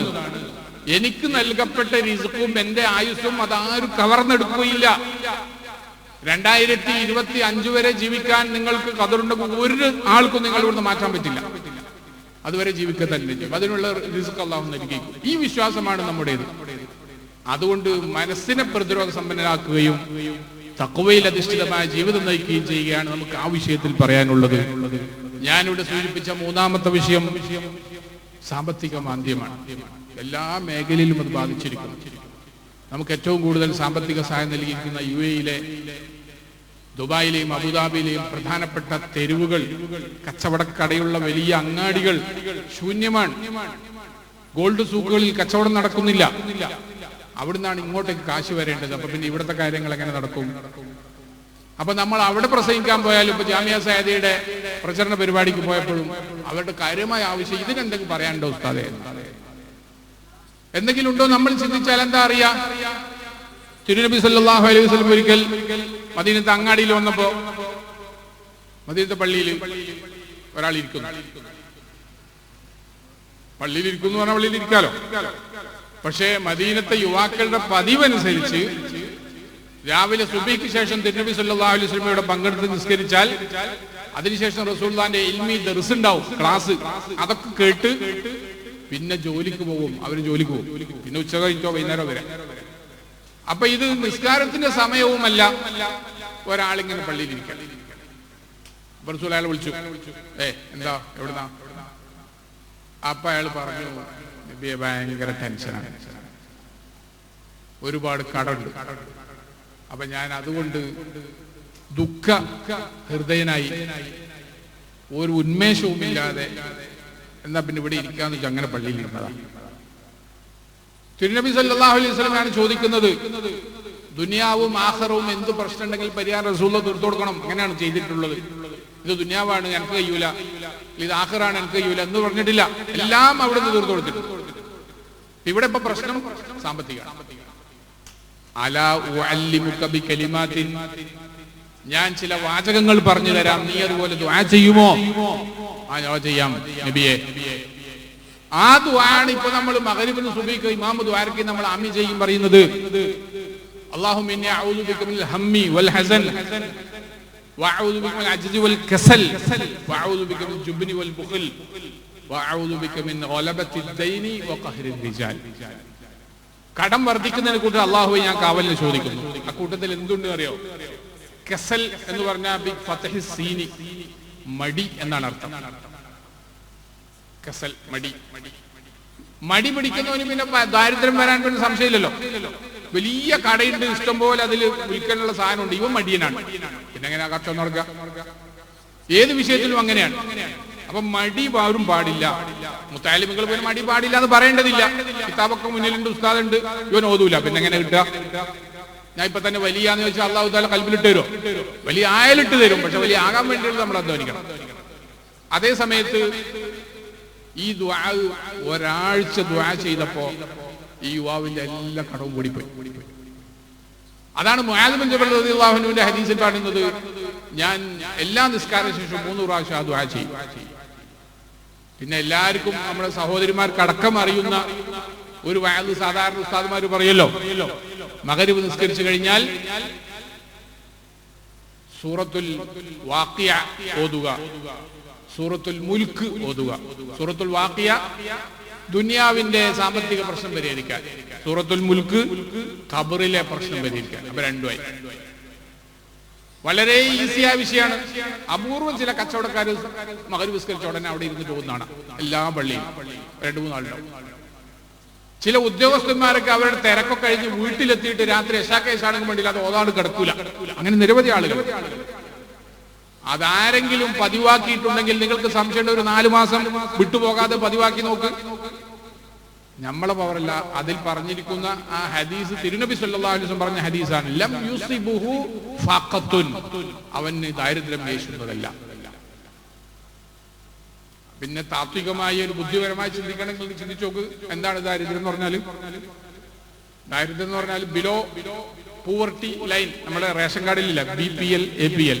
BPL എന്ന് പറഞ്ഞാൽ ബിലോ പൂവർട്ടി ലൈൻ, ദാരിദ്ര്യ രേഖയുടെ താഴെ. ദാരിദ്ര്യം എന്താ? നമ്മളെ സക്കാത്തിന്റെ ചർച്ചയിൽ ഫത്ഹുൽ മുഈനിലൊക്കെ നന്നായിട്ട് പറഞ്ഞു. ഫഖീറും മിസ്കീൻ രണ്ടാക്കും ദാരിദ്ര്യം. പിന്നെന്താ വ്യത്യാസം? 10 രൂപ ചെലവുള്ള ആൾക്ക് ഒരു 6-7 രൂപ വരവുണ്ട്, 3 രൂപ കമ്മി, അപ്പൊ മിസ്കീൻ. 10 രൂപ ദിവസം ചെലവിന് വേണം, ഒരു 3-4 രൂപ വരവുള്ളൂ, അപ്പൊ മിസ്കീനാണ്, അവനാണ് ഫക്കീർ, കൂടുതൽ ദരിദ്രൻ എന്നർത്ഥം. അപ്പൊ അവനുള്ള ഒരു മാർഗം ഈ സക്കാത്ത് കൊടുക്കലാണ്. കൊടുക്കുന്നവരൊക്കെ കൊടുത്താൽ കുറെയൊക്കെ അവരെ ദാരിദ്ര്യം പരിഹരിക്കും. ബാക്കിയോ? അപ്പൊ ദാരിദ്ര്യം എന്ന് പറഞ്ഞാൽ ഉള്ളത് ചെലവായി പോവുകയും ചെയ്യുക, ഇനി വരാൻ മാർഗം ഇല്ലാതിരിക്കുകയും ചെയ്യുക, അതല്ലേ ദാരിദ്ര്യം. എന്തുകൊണ്ടാണ് വരാൻ മാർഗം ഇല്ലാത്തത്? അല്ലെങ്കിൽ കൂടുതൽ ലക്ഷങ്ങളും കോടികളും ദിവസം പോലും ഉണ്ടാക്കുന്നവരെന്താ ചെയ്യുന്നത് നോക്ക്. ഇന്ത്യയുടെ മിസ്റ്റർ അംബാനിയും ടീമും, അല്ലെങ്കിൽ ഇപ്പോൾ അമേരിക്ക ഭരിക്കുന്ന മാൻഡ്യൻ, നേരത്തെ അവിടുത്തെ എണ്ണം പറഞ്ഞ വ്യവസായിയാണ്, പിന്നെയാണ് അയാൾ പ്രസിഡന്റ് ആയത്. ആദ്യം ആൾ വലിയ കച്ചവടക്കാരനാണ്, ഒരുപാട് മേഖലയിൽ ആൾക്ക് ബിസിനസ് ഉണ്ട്. അപ്പൊ ഇവർക്ക് എന്താ ചെയ്യുന്നത്? അവര് കച്ചവടം എന്ന് പറഞ്ഞ് ചില പ്ലാൻ കൊണ്ടുവരുമ്പോ ആ പ്ലാൻ നടപ്പാക്കി അവർക്ക് കാശ് കൊടുക്കുന്നത് ജനങ്ങളാണ്. അല്പം കൂടി ലളിതമായി പറഞ്ഞാൽ ജനങ്ങളുടെ കൽബ് ഇങ്ങോട്ടേക്ക് തിരിഞ്ഞാൽ ദാരിദ്ര്യം പോയി. നിങ്ങൾ ആരും തിരിഞ്ഞോതൊക്കെ ആക്കുമ്പോൾ നിങ്ങൾ ദാരിദ്ര്യം. ഒരു കടയുണ്ട്, ആരും വാങ്ങാൻ വരുന്നില്ല, അപ്പൊ ദാരിദ്ര്യമാണ്. ജോലി ചെയ്യാൻ കഴിവുണ്ട്, ആരും ജോലി കൊടുക്കുന്നില്ല, അപ്പൊ ദാരിദ്ര്യമാണ്.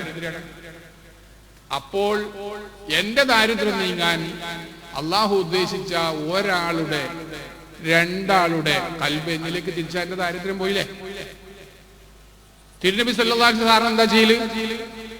ഒരാൾ ഭയങ്കര സാമ്പത്തിക പ്രശ്നം, നിസ്കാരത്തിന് റസൂലുള്ളാഹിന്റെ ഒരു അനൗൺസ്മെന്റ് ഉണ്ടാവും, പിന്നെ ഒരാൾക്ക് പ്രശ്നമുണ്ട്, അതുകൊണ്ട് കഴിവുള്ളവരൊക്കെ സംഭാവന ചെയ്യും. ബിലാൽ റളിയല്ലാഹു അൻഹു, സിദ്ദീഖ് റളിയല്ലാഹു അൻഹു, ആരെങ്കിലും ഒരു തട്ടം പിരിച്ചു നോക്കും, ആരെങ്കിലും ഉണ്ടെങ്കിൽ ഇട്ടേനോ. പെരുന്നാൾ ദിനത്തിൽ വരെ റസൂലുള്ളാഹി വഅദ് പറഞ്ഞിട്ട് ആ വഅദിന് ശേഷം ബിലാൽ റളിയല്ലാഹു അൻഹു തട്ടം കൊണ്ടുപോയി പെണ്ണുങ്ങൾ ഭാഗത്തേക്ക്. അതിൽ ഓരോരുത്തർ അലിക്കത്തൊക്കെ ഊരിട്ടു. ബുഖാരിയിലുള്ള ഹദീസല്ലേ. അപ്പൊ നമ്മളെ ദാരിദ്ര്യം അല്ലാഹു സ്വീകരിക്കാതെ തീർക്കുന്ന പറഞ്ഞാൽ അത് നേരെ ആകാശത്തുനിന്ന് മഞ്ഞും സെൽവി ഇറക്കണമെന്നില്ല. ആരെങ്കിലും ഒരാളെ നമ്മിലേക്ക് അയച്ചാൽ മതി. അത് അള്ളാഹു കഴിവില്ലേ? തീർച്ചയായിട്ടും ഉണ്ടല്ലോ. അപ്പൊ നമ്മൾ അതിനു വേണ്ടിയുള്ള ഒരു പരിശ്രമം നടത്തണം. അള്ളാഹുവിന് പൊറുക്കാത്ത, അള്ളാഹുവിന് ഏറ്റവും ദേഷ്യമുള്ള ഒരു കാര്യമാണ് നല്ല ആളുകളെ ഉപദ്രവിക്കുക. നല്ല മനുഷ്യന്മാർ, സാലിഹ്യങ്ങൾ, സാലിഹാത്തുകൾ, നേരത്തെ ഇവിടെ കേട്ടതുപോലെ വലിയ ആലിമ്യങ്ങളൊന്നും ആവണമെന്നില്ല, സാധാരണക്കാരാണ്, പക്ഷെ അവർ നല്ലവരാണ്.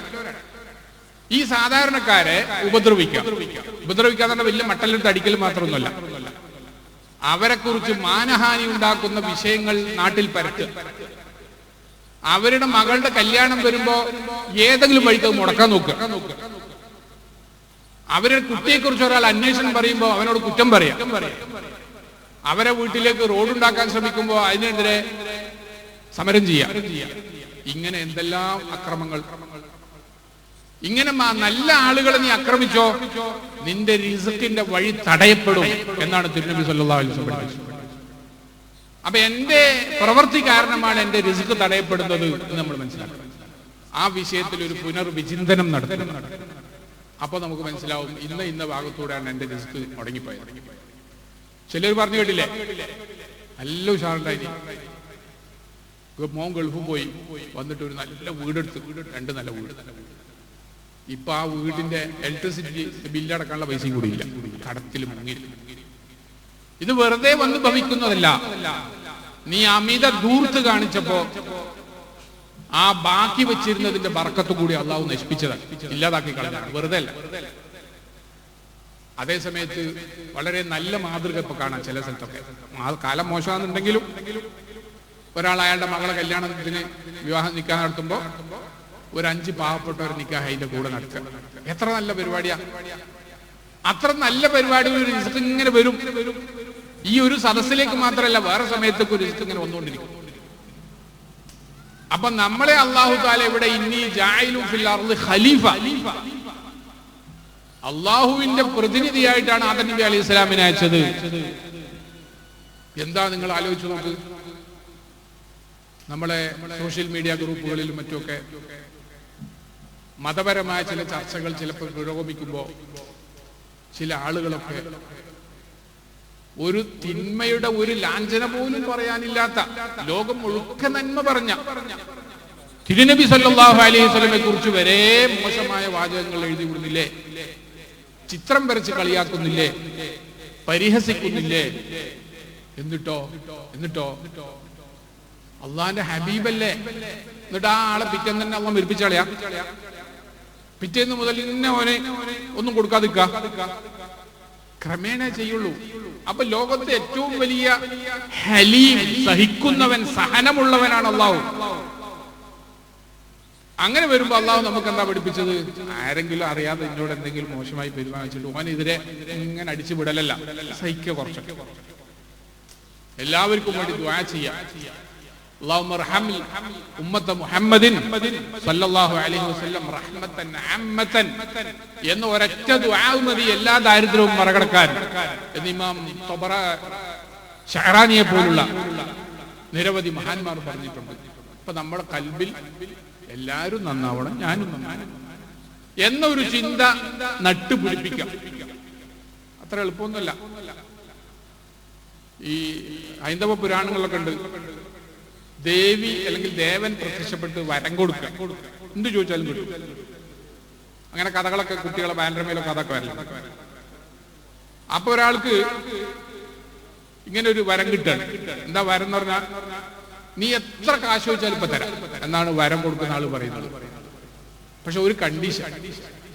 എന്താ കണ്ടീഷൻ? നീ എത്രയാണോ ചോദിച്ചിട്ട് നിനക്ക് കിട്ടുന്നത് അതിന്റെ നേരെ ഇരട്ടി നിന്റെ അയൽക്കാരനും കൊടുക്കും. അതുകൊണ്ട് നിനക്ക് ചെയ്തൊന്നുമില്ലല്ലോ, നീ ചോദിച്ചോ, എനിക്ക് കിട്ടുന്ന നേരെ ഇരട്ടി എന്റെ അയൽക്കാരന് കൊടുക്കുക. കൊടുക്കും. എനിക്കൊന്നും വേണ്ട, ഇവനൊന്നും വേണ്ട. കാരണം ഇവൻ എന്ത് കിട്ടിയാലും അയൽക്കാരന് ഇരട്ടി കിട്ടും. അപ്പൊ എനിക്കൊന്നും ചോദിക്കാനേ ഇല്ല എന്നാണ്. അതാണ് നമ്മുടെ സാധാരണക്കാരന്റെ മനസ്സ്.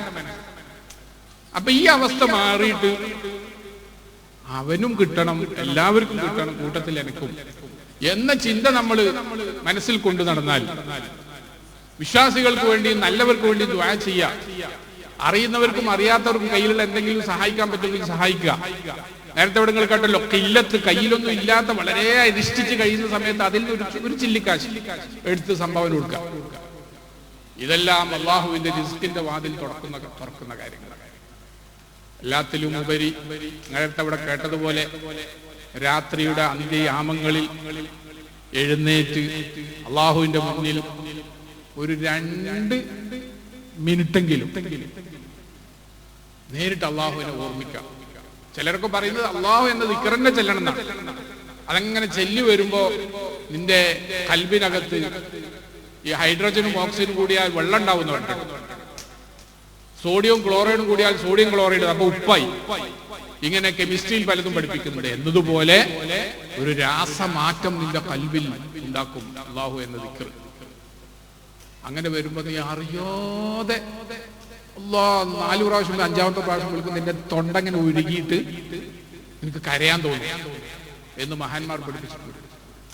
അങ്ങനെ ഒരു 5 മിനിറ്റെങ്കിലും ചെയ്താൽ വറജുലുൻ സക്കറല്ലാഹ ഖാലിയൻ വഫാലത് ഐനാഹു, അർശിന്റെ തണൽ കൊടുക്കുന്ന ഒരു വിഭാഗമാണ്. ഒരാള് ഒറ്റക്ക് ഇരുന്ന് അള്ളാഹുവിനെ ഓർത്ത് കരഞ്ഞു, അവന്റെ കണ്ണുനീരൊഴുകി, ഇവന് പരലോകത്ത് അർശിന്റെ നിഴലിൽ. അത്രയും വലിയൊരു അമലാണ്. നമുക്ക് നോക്കുമ്പോ ഒന്നുമില്ലല്ലോ. പക്ഷെ അത് നടന്മാര് കരയും പോലെ ഗ്ലിസറിൻ പരട്ടിയിട്ടുള്ള കണ്ണുനീരായ പറ്റൂല. ആരും കാണാനില്ലാത്ത ഇരുട്ടിന്റെ ആ സമയത്ത് നമ്മൾ ചെയ്തതാണ്. തീർച്ചയായും നിന്നെ ഈ ഭൂമിക്ക് വേണമെന്ന് ഭൂമി പറയും, നിന്നെ ആരും നാടുകടത്തൂല. അതുപോലെ രോഗം നിന്റെ അയൽപക്കത്ത് വന്നാലും നിന്നെ ബാധിക്കൂല. അള്ളാഹു നിനക്ക് റിസ്കിന്റെ പുതിയ വാതിലുകൾ തുറന്നു തരും. വേറൊരു ഹദീസ് ഇമാം അബ്ദുല്ലാഹിൽ ഹദ്ദാദ് തങ്ങളൊക്കെ ക്രോഡീകരിച്ച ഹദീസുകളിൽ കാണാം ഒരു ദുആ. യാ ഗിയാസൽ മുസ്തഗീസീൻ ഇക്ഫിനി ശർറ കുല്ലി ത്വാരിഖിൻ യത്റുഖു ബിലൈലിൻ ഔ നഹാരിൻ ഇല്ലാ ത്വാരിഖൻ യത്റുഖു ബിഖൈറിൻ. ആകാശത്ത് നിന്ന് ഇറങ്ങുന്ന അള്ളാഹു കണക്കാക്കുന്ന എന്തെല്ലാം ഉണ്ടോ അപകടങ്ങളും ആപത്തുകളും ബുദ്ധിമുട്ടുകളും, പടച്ചവനെ കാക്കണേ, ഇല്ലാ ത്വാരിഖു ബിഖൈറിൻ, നന്മ ഒഴിച്ച് അതെനിക്ക് കിട്ടണം, അല്ലാത്തൊക്കെ നീ കാക്കണം. രാവിലെയും വൈകുന്നേരവും ദുആ ചെയ്യുന്ന ഒരാൾക്ക് ഒരു മുസീബത്തും വീശുകയില്ല എന്നാണ്. സ്ഥിരമായി ഹദ്ദാദ് പള്ളിയിൽ നിന്ന് ചെല്ലുന്ന ആളുകളാണെങ്കിൽ അതിലുള്ള സ്പെഷ്യൽ പവറുള്ള 3 ദിക്റുകൾ. അഊദു ബികലിമാത്തില്ലാഹി തമ്മാത്തി മിൻ ശർരി മാ ഖലഖ. എന്താണ് അതിന്റെ അർത്ഥം? നിങ്ങൾ ആലോചിച്ചു. അള്ളാഹുവിന്റെ പൂർണ്ണമായ വചനങ്ങൾ കൊണ്ട് ഞാൻ കാവലിനെ ചോദിക്കുന്നു.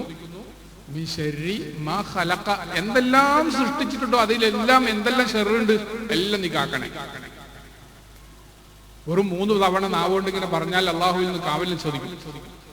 ബിസ്മില്ലാഹില്ലദീ ലാ യദുറു മഅ ഇസ്മിഹി ശൈഉൻ ഫിൽ അർളി വലാ ഫിസ് സമാഇ വഹുവസ് സമീഉൽ അലീം. റളീനാ ബില്ലാഹി റബ്ബൻ വബിൽ ഇസ്ലാമി ദീനാ വബി മുഹമ്മദിൻ നബി. അപ്പോൾ നമ്മൾ മുത്താലിമുകളൊക്കെ അത് ചെയ്യുന്നു, അവരത് ചൊല്ലുന്നു. നാട്ടുകാരും വന്നില്ലെങ്കിൽ പള്ളി സജീവാക്കുന്നത് അവരാണ്. അതുകൊണ്ട് ഒരു പരിധി വരെ അവരെ അള്ളാഹു അങ്ങനെ തന്നെ കാക്കുന്നു. ഇനിയും ഇൽമിന്റെ സേവനം നടക്കുന്ന നമ്മുടെ ഇതുപോലുള്ള ദർസുകളും അതിന് സേവനം ചെയ്യുന്ന ആളുകളും അതിനെ സഹായിക്കുന്നവരും അതിനെ സജീവമാക്കുന്ന മുത്താലിമുകളും അവരെ അയക്കുന്ന കുടുംബങ്ങളും എല്ലാവർക്കും അള്ളാഹു നിറഞ്ഞ അനുഗ്രഹങ്ങളും ബർക്കത്തുകളും ഇരു വീട്ടിലും ഏറ്റിക്കൊടുക്കുമാറാവട്ടെ. ഇത് നമുക്ക് ദുആ ചെയ്യാം.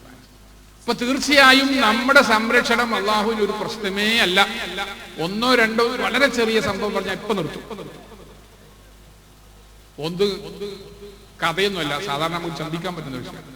എന്താണത്? നമ്മൾ ഈ ജീവികളെ കുറിച്ച് പഠിക്കുമ്പോൾ കുട്ടികൾക്ക് ബയോളജി പഠിപ്പിക്കും. ഏറ്റവും വലിയ ജീവി ഏതാ? ഏറ്റവും വലിയ ജീവി പറഞ്ഞാല് ഏതായാലും കരയിലുള്ളതിനേക്കാൾ വലുത് കടലിലാണ്. ഉറപ്പന്നെ. കരയിൽ ഇപ്പൊ പരമാവധി ഒരു ആനയല്ലേ വരുള്ളൂ, അതിനപ്പുറം പോലല്ലോ. അതിന്റെ 10 ഇരട്ടിയുള്ളതൊക്കെ കടലിലുണ്ട്. ഇപ്പൊ തിമിംഗല കൂട്ടത്തിലെ ഒരല്പം നീല നിറമുള്ള തിമിംഗലം, നീലത്തിമിംഗലം എന്ന് പറയും.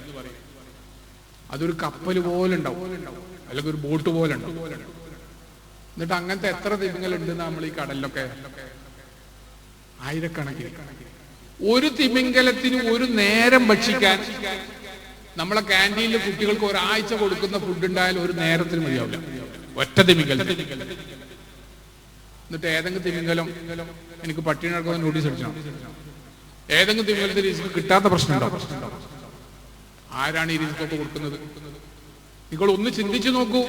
അള്ളാഹുവിന്റെ തദ്ബീർ ഈ ലോകത്ത് എന്ന് പറഞ്ഞാൽ വെറുതെ ഇരിക്കുന്ന വൃക്ഷം, അതിന്റെ വേര് അടിയിലോട്ടാണ്, അതിനെവിടെയും പോകാൻ കഴിയില്ല, അതിന്റെ ഭക്ഷണം അവിടെ.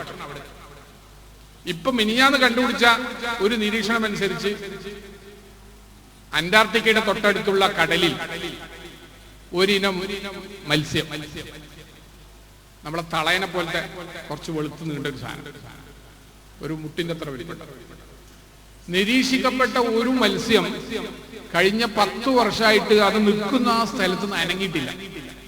അവിടെ തന്നെ ഉണ്ട്, എന്നാ ചത്തിട്ടില്ല. അപ്പൊ ആ നിൽക്കുന്ന സ്ഥലത്ത് അള്ളാഹു അതിന്റെ റിസ്ക് എത്തിക്കുക. 10 വർഷമായി ശാസ്ത്രന്മാരെ നിങ്ങൾ ചിന്തിച്ചുകൊണ്ട് നിരീക്ഷിച്ചുകൊണ്ടേണ്ട്. അതൊന്ന് അങ്ങനെ പറഞ്ഞുള്ളൂ, അങ്ങനെ ഇഷ്ടം പോലെ ഉണ്ടാവും. അപ്പൊ അങ്ങനെ നമ്മുടെ ഈ കടലിന്റെ അകത്ത് നടക്കുന്ന ആ ഒരു ഭക്ഷണ വിതരണത്തെ കുറിച്ച് ആലോചിച്ചാൽ നമ്മുടെ ഒന്നും ഒരു പ്രശ്നമേ അല്ല. അപ്പൊ അതുകൊണ്ട് തന്നെ ജനസംഖ്യ കൂടിപ്പോയി ഭക്ഷണം കിട്ടൂല എന്നുള്ളതൊന്നും ശരിയല്ല. മറിച്ച് ഉള്ള ആൾക്കനുസരിച്ച് വേണ്ടതുപോലെ കൃഷി ചെയ്യുകയും സമ്പന്നന്മാർ ഇത് കൂട്ടിവെക്കാതെ എല്ലാവർക്കും വിതരണം ചെയ്യുകയും ചെയ്താൽ തീർച്ചയായും നീതിപാത്രമായി. ഉമർ ഇബ്നുൽ ഖത്താബ് റളിയല്ലാഹുവിന്റെ കാലത്ത് റേഷൻ നടപ്പാക്കി. ശുദ്ധ ഖുർആനിൽ പഴയ കഥകൾ പറഞ്ഞ കൂട്ടത്തിൽ യൂസുഫ് നബി അലൈഹി സ്വലാമിന്റെ കാലത്ത് റേഷൻ നടപ്പാക്കി. അല്ലാതെ എല്ലാവർക്കും കൊടുക്കുക, ഉള്ളതെടുത്തു. അതിന് ചെറിയ ഭാഗമൊക്കെ ഇപ്പോഴും നടക്കുന്നുണ്ടല്ലോ നാട്ടിലൊക്കെ. അപ്പൊ ഇങ്ങനെ നിരവധി വലിയ വലിയ വിഷയങ്ങളിലേക്ക് അള്ളാഹു നമ്മുടെ ശ്രദ്ധ ക്ഷണിക്കുന്നുണ്ട്. നാം നിസ്കരിക്കുന്നു, വലിയ അമലാണ്. നാം മഹാന്മാരുടെ ദുആയിൽ പങ്കെടുക്കുന്നു, വലിയ അമലാണ്. പക്ഷേ ഈ മഹാന്മാരുടെ ചാരത്ത് വന്ന് നാം പോകുമ്പോൾ തീർച്ചയായും ഇത്തരം വിഷയങ്ങൾ അള്ളാഹു എന്നെ ശ്രദ്ധിപ്പിക്കുന്നതാണ്, അതുകൊണ്ട് ഞാൻ അള്ളാഹുവിന്റെ ഭാഗത്തേക്ക് തിരിയണം എന്ന ഓർമ്മക്കുറിപ്പായി നാം എടുക്കുകയും, അങ്ങനെയാണ് ഈ മഹാന്മാരൊക്കെ ഇവിടെ എത്തിയത്. ഞാൻ പറയാൻ വിചാരിച്ചിരുന്ന വിഷയം യാത്രനെ കുറിച്ചായിരുന്നു. ഇനിയിപ്പോ സമയമില്ല, ഇപ്പൊ പടി 10 കാലം, ഞാൻ 10 മണിക്ക് നിർത്തണമെന്ന് ചോദിച്ചു. ഇവരൊക്കെ ഇങ്ങനെ വരില്ലേ യാത്ര? ഈ യാത്ര എന്താ? യാത്ര പല രീതിയിലുണ്ട്. ജീവിത വിഭവങ്ങൾ വിചാരിച്ചിട്ട് നമ്മളെ സഹോദരന്മാർ ഗൾഫിൽ പോയില്ലേ? അതിന് മുമ്പത്തെ ഗൾഫാണ് ഇപ്പോ മുസ്ലിങ്ങൾ വ്യക്തിത്വ പ്രശ്നം നേരിടുന്ന മ്യാൻമാർ, ബർമ്മ എന്ന പഴയ പേര്. നമ്മുടെ നാട്ടിലൊക്കെ പണ്ട് കാശ് വന്ന ഒരു ഗൾഫാണ് ബർമ്മ. അതിന് മുമ്പ് ഒരു ഗൾഫാണ് ശ്രീലങ്ക, സിംഗപ്പൂര്, മലേഷ്യ ഒക്കെ ഉണ്ടായിരുന്നു. അപ്പോ ജീവിത വിഭവങ്ങൾ തേടിയുള്ള യാത്ര, ഇത് യാത്രയിലെ ഒരു ഭാഗമാണ്. നമ്മുടെ വിവിധ നാട്ടിലെ കുട്ടികൾ ഇവിടെ എത്തി ദർസില്. എന്തിനാ? അത് ഇൽമു തേടിയുള്ള യാത്രയാണ്. കാരണം അവർ സന്മാർഗം തേടിയിട്ടാണ് വരുന്നത്. മധുനുകരുന്ന വണ്ടുകളെ പോലെ ഇൽമുള്ള ആലിമികളുടെ അടുത്തേക്ക് ഇങ്ങനെ വരും. പഴയ കാലത്ത് പോയ ചില ആലിമീങ്ങളൊക്കെ, ചില മുത്താലിമുകളൊക്കെ കടൽ കടന്നുപോയി. ഫതുഹുൽ മീൻ ഉണ്ടാക്കിയ സൈനുദ്ദീൻ മഖ്ദൂം സഗീർ മക്കത്ത് പോയി പഠിച്ചു. അതുക്കി ഉണ്ടാക്കിയ മഖ്ദൂം കബീർ ഈജിപ്തിൽ അസ്ഹറിൽ പോയി പഠിച്ചു. അന്ന് അസ്ഹർ എന്ന് പറഞ്ഞാൽ ഇവിടുത്തെ ഫ്ലൈറ്റ് എടുത്ത് പോകാനൊന്നും കിട്ടൂല. എത്രയോ ആഴ്ചകളും മാസങ്ങളുള്ള കടൽ യാത്രയാണ്. ഇതൊരു യാത്രയാണ്, അള്ളാഹുവിന്റെ പൊരുത്തമുള്ള യാത്ര. ഈ മഹാന്മാർ വന്നത് പഠിക്കാനുമല്ല, പിന്നെന്തിനാ? പഠിപ്പിക്കാൻ, തഅലീം, തസ്കിയത്ത്, ആളുകളെ ശുദ്ധീകരിക്കാൻ. നേരത്തെ ഞാൻ പറഞ്ഞല്ലോ, ഖാജ അജ്മീരി എന്തിനു വന്നു? തിരുനബി സല്ലല്ലാഹു അലൈഹി വസല്ലം നിർദ്ദേശപ്രകാരം ഇവിടെയുള്ള ജനങ്ങൾക്ക് വിശ്വാസം, വെളിച്ചം നൽകാൻ വന്നു. ധർമ്മത്തിന്റെ വെളിച്ചം. അത് മനസ്സിലാക്കിയിട്ടാണ് എല്ലാവരും അവരെ ബഹുമാനിക്കുന്നത്. പക്ഷേ ഇതിലൊന്നും പെടാത്തൊരു യാത്രയാണ്, ദുഃഖമുണ്ടാക്കുന്ന യാത്രയാണ്, അഭയാർത്ഥികളുടെ യാത്ര. അത് പെരരുതെന്നാണ് നമ്മൾ നേരത്തെ പറഞ്ഞ ആദ്യത്തിന്റെ ഉദ്ദേശം. അങ്ങനത്തെ ഒരു യത്രയെ കുറിച്ച് യതീഹൂന ഫിൽ അർള്, മൂസ നബിയുടെ കൂടെയുള്ള ബനൂ ഇസ്രായേൽ 40 വർഷത്തോളം ഇങ്ങനെ ചുറ്റി നടന്നു. യതീഹൂന ഫിൽ അർള് എന്ന് ഖുർആൻ പറയുന്നുണ്ട്. പക്ഷെ പിന്നെ അവരെ രക്ഷപ്പെട്ടു. ഇന്ന് ലോകത്തിന്റെ പല ഭാഗത്തും അത്തരം യാത്രകൾ നടക്കുന്നുണ്ട്. അപ്പൊ യാത്ര നന്മയുടേതാണെങ്കിൽ അതിൽ ബർക്കത്തുണ്ടാവും. യുഹാജിർ ഫീ സബീലില്ലാഹി യജിദ് ഫിൽ അർളി മുറാഗമൻ കസീറൻ വസഅ. അള്ളാഹുവിന്റെ ഉദ്ദേശിച്ച് യാത്ര ചെയ്യുന്ന ആൾക്ക് എല്ലാ അനുഗ്രഹങ്ങളും ഉണ്ടാവും. ഞാൻ ചുരുക്കുകയാണ്. നമുക്ക് അള്ളാഹു നൽകിയിരിക്കുന്ന ജീവിതത്തിന്റെ സമയം, മിനിറ്റ്, സെക്കൻഡ് വളരെ കൃത്യമാണ്. വലൻ യുഅഖിറല്ലാഹു നഫ്സൻ ഇദാ ജാഅ അജലുഹ.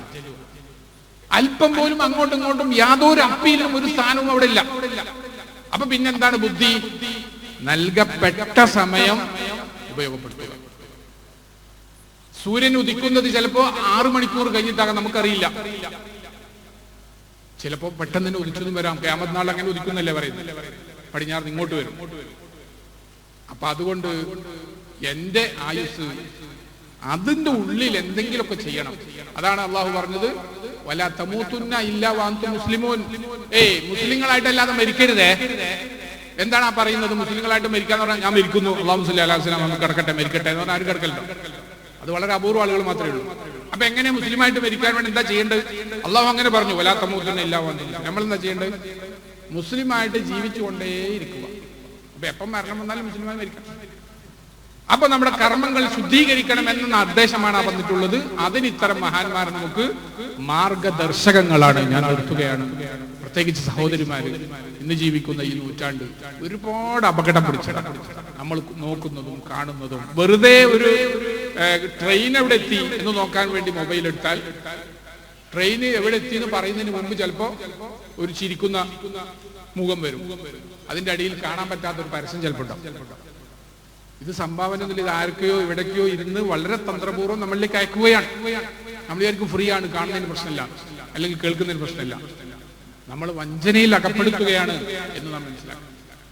അപ്പൊ അതുകൊണ്ട് തന്നെ ഇന്ന സമഅ വൽ ബസറ വൽ ഫുആദ, ഹൃദയം മാത്രമല്ല അതിന്റെ കേൾവിയും കാഴ്ചയുമല്ല, മസ്ഊല, അക്കൗണ്ടബിൾ ആണ്.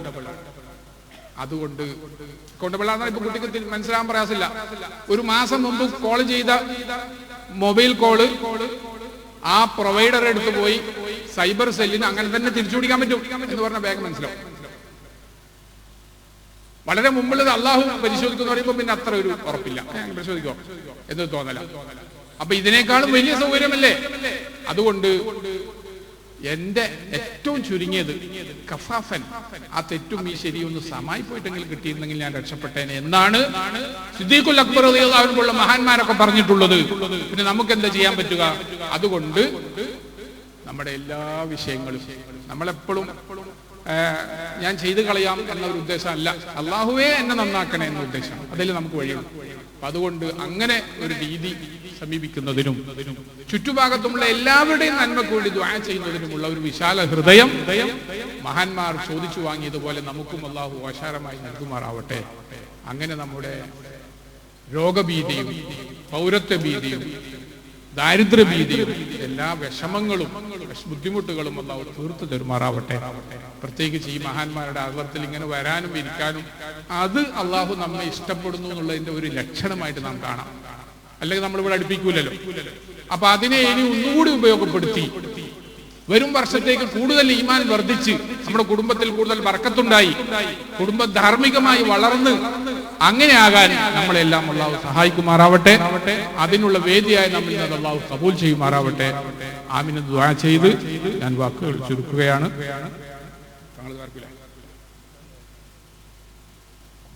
ഒരു ചെറിയ ദുആയിനുള്ള ഒരാഴ്ചകൾ നടക്കും ഇൻഷാ അല്ലാഹ്. സമാപന ദുആയിന് പുറത്ത് തങ്ങൾ വരുന്നു കേട്ടിട്ടുണ്ട്.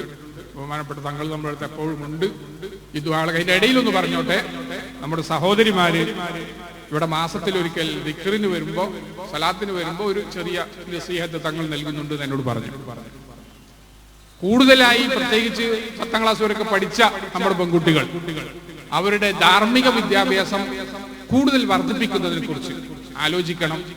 അതിന് പറ്റുന്ന അവസരം എങ്ങനെ ഉണ്ടാക്കാമെന്ന് നിങ്ങളുടെ എല്ലാവരും കൂടി ഇന്ന് ചർച്ച ചെയ്യണം. ഒരു സ്ത്രീ നന്നായാൽ ഒരു കുടുംബം നന്നായി എന്നത് ഭൗതിക ലോകത്ത് മാത്രമല്ല, നമ്മുടെ ആത്മീയ ലോകത്തും അത് പ്രാക്ടിക്കബിൾ ആണ്. അത് കൂടുതൽ ചിന്തിച്ച് ഗൗരവമായി മനസ്സിലാക്കുകയും ഇത്ര മഹാന്മാർ അങ്ങനെയുള്ള ഒരു ധാർമ്മിക മുന്നേറ്റമാണ് ആഗ്രഹിക്കുന്നത് എന്നുകൂടി നാം ഓർമ്മിക്കുക. ഖൈറിന്റെ വഴിയിലെല്ലാം പ്രവർത്തിക്കാൻ അള്ളാഹു നമുക്ക് തൗഫീഖ് നൽകുമാറാവട്ടെ. നാളെ പരലോകത്ത് അതിനെല്ലാമുള്ള ഗുണം അനുഭവിക്കാൻ അള്ളാഹു തൗഫീഖ് നൽകുമാറാവട്ടെ. അൽഹംദുലില്ലാഹി റബ്ബിൽ ആലമീൻ. അല്ലാഹുമ്മ സ്വല്ലി അലാ സയ്യിദിനാ മുഹമ്മദിൻ വഅലാ ആലിഹി വഅസ്ഹാബി സയ്യിദിനാ മുഹമ്മദ്. അല്ലാഹുമ്മ റബ്ബനാ ളലംനാ അൻഫുസനാ വഇൻ ലം തഗ്ഫിർ ലനാ വതർഹംനാ ലനകൂനന്ന മിനൽ ഖാസിരീൻ. اللهم بارك لنا في إيماننا وإخلاصنا وعلومنا وأعمالنا وأحوالنا. اللهم بارك لنا في سفرنا وحضرنا. اللهم بارك لنا في تعلمنا وتعليمنا ومطالعتنا وحفظنا وقراءتنا وسائر معاملاتنا. اللهم بارك لنا في نشاطاتنا الدينية كلها بركة تامة كما باركت على عبادك الصالحين. اللهم اجعلنا وأهلنا وأولادنا وعيالنا من عبادك الصالحين. اللهم اجعلنا وإياهم من المتعلمين الفائزين الذين تعلمون لوجهك يا ذا الجلال والإكرام. اللهم إنا نسألك علما نافعا وعملا متقبلا ورزقا حلالا طيبا. اللهم ارزقنا علم الخائفين وإنابة المخبتين وإخلاص الموقنين وشكر الصابرين وتوبة الصديقين. اللهم ألهمنا الصواب والحكمة والخشية يا ذا الجلال والإكرام. اللهم إنا نعوذ بك من كل علم لا ينفع ومن قلب لا يخشع ومن نفس لا تشبع ومن عين لا تدمع. ربنا هب لنا من أزواجنا وذرياتنا قرة أعين واجعلنا للمتقين إماما. اللهم إنا نعوذ بك من الهم والحزن ونعوذ بك من العجز والكسل ونعوذ بك من الجبن والبخل ونعوذ بك من غلبة الدين وقهر الرجال. ربنا إنا نسألك حبك وحب من يحبك وحب كل عمل يقربنا إلى حبك يا ذا الجلال والإكرام. ربنا آتنا في الدنيا حسنة وفي الآخرة حسنة وقنا عذاب النار.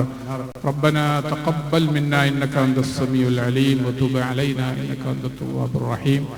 آمين آمين آمين برحمتك يا أرحم الراحمين. صلى الله تعالى وسلم على خير خلقه سيدنا محمد وآله وصحبه أجمعين. سبحان ربك رب العزة عما يصفون وسلام على المرسلين والحمد لله.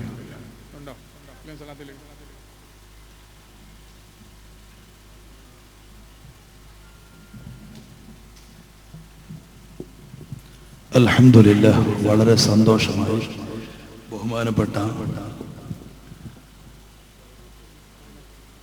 മുഹമ്മദ് അലി സഖാഫി ഉസ്താദ് നല്ല പ്രഭാഷണം നമുക്ക് വിജ്ഞാനങ്ങളായി തന്നു. അൽഹംദുലില്ലാഹ്, അല്ലാഹു ഖബൂലാക്കട്ടെ.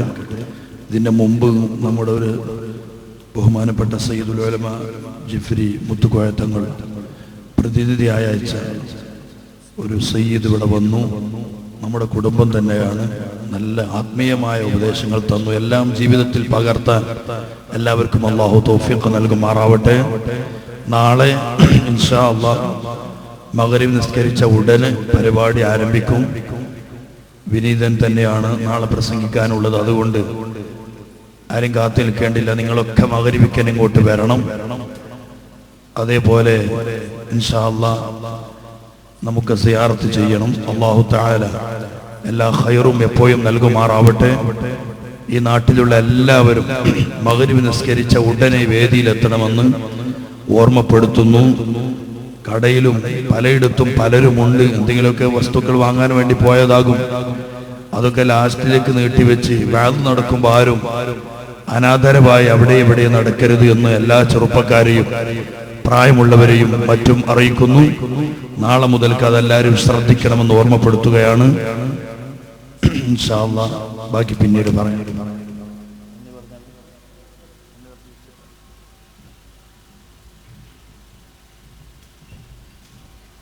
അസ്സലാമു അലൈക്കും വറഹ്മത്തുള്ളാഹി വബറകാതുഹു. നമുക്ക് ഇന്ന് ദുആ ചെയ്ത് തുടക്കം കുറിച്ച ബഹുമാനപ്പെട്ട സാലിം തങ്ങളവറുകൾ, മുഖ്യ പ്രഭാഷണം നടത്തിയ ബഹുമാനപ്പെട്ട നായിബ് ഖാദി മുഹമ്മദ് അലി സഖാഫി തൃക്കരിപ്പൂർ, ബഹുമാനപ്പെട്ട സയ്യിദുൽ ഉലമ സയ്യിദ് ജിഫ്രി തങ്ങൾ നമുക്ക് ഇവിടത്തേക്ക് അയച്ചു തന്ന ബഹുമാനപ്പെട്ട സയ്യിദ് അവറുകൾ ഉദ്ഘാടനം ചെയ്തു തന്നു. എല്ലാവർക്കും ഇവിടെ സംബന്ധിച്ച മുഴുവൻ ആൾക്കാർക്കും ഒറ്റ വാക്കിൽ നന്ദി പറഞ്ഞുകൊണ്ട് 3 സ്വലാത്തോടുകൂടെ ഈ മഹത്തായ യോഗം പിരിച്ചുവിട്ടതായി അറിയിക്കുന്നു. ബിഫളി സ്വല്ലല്ലാഹു അലാ മുഹമ്മദ് സ്വല്ലല്ലാഹു അലൈഹി വസല്ലം സ്വല്ലല്ലാഹു അലാ മുഹമ്മദ് സ്വല്ലല്ലാഹു അലൈഹി വസല്ലം അല്ലാഹുമ്മ സ്വല്ലി അലാ മുഹമ്മദ് യാ റബ്ബി സ്വല്ലി അലൈഹി വസല്ലം.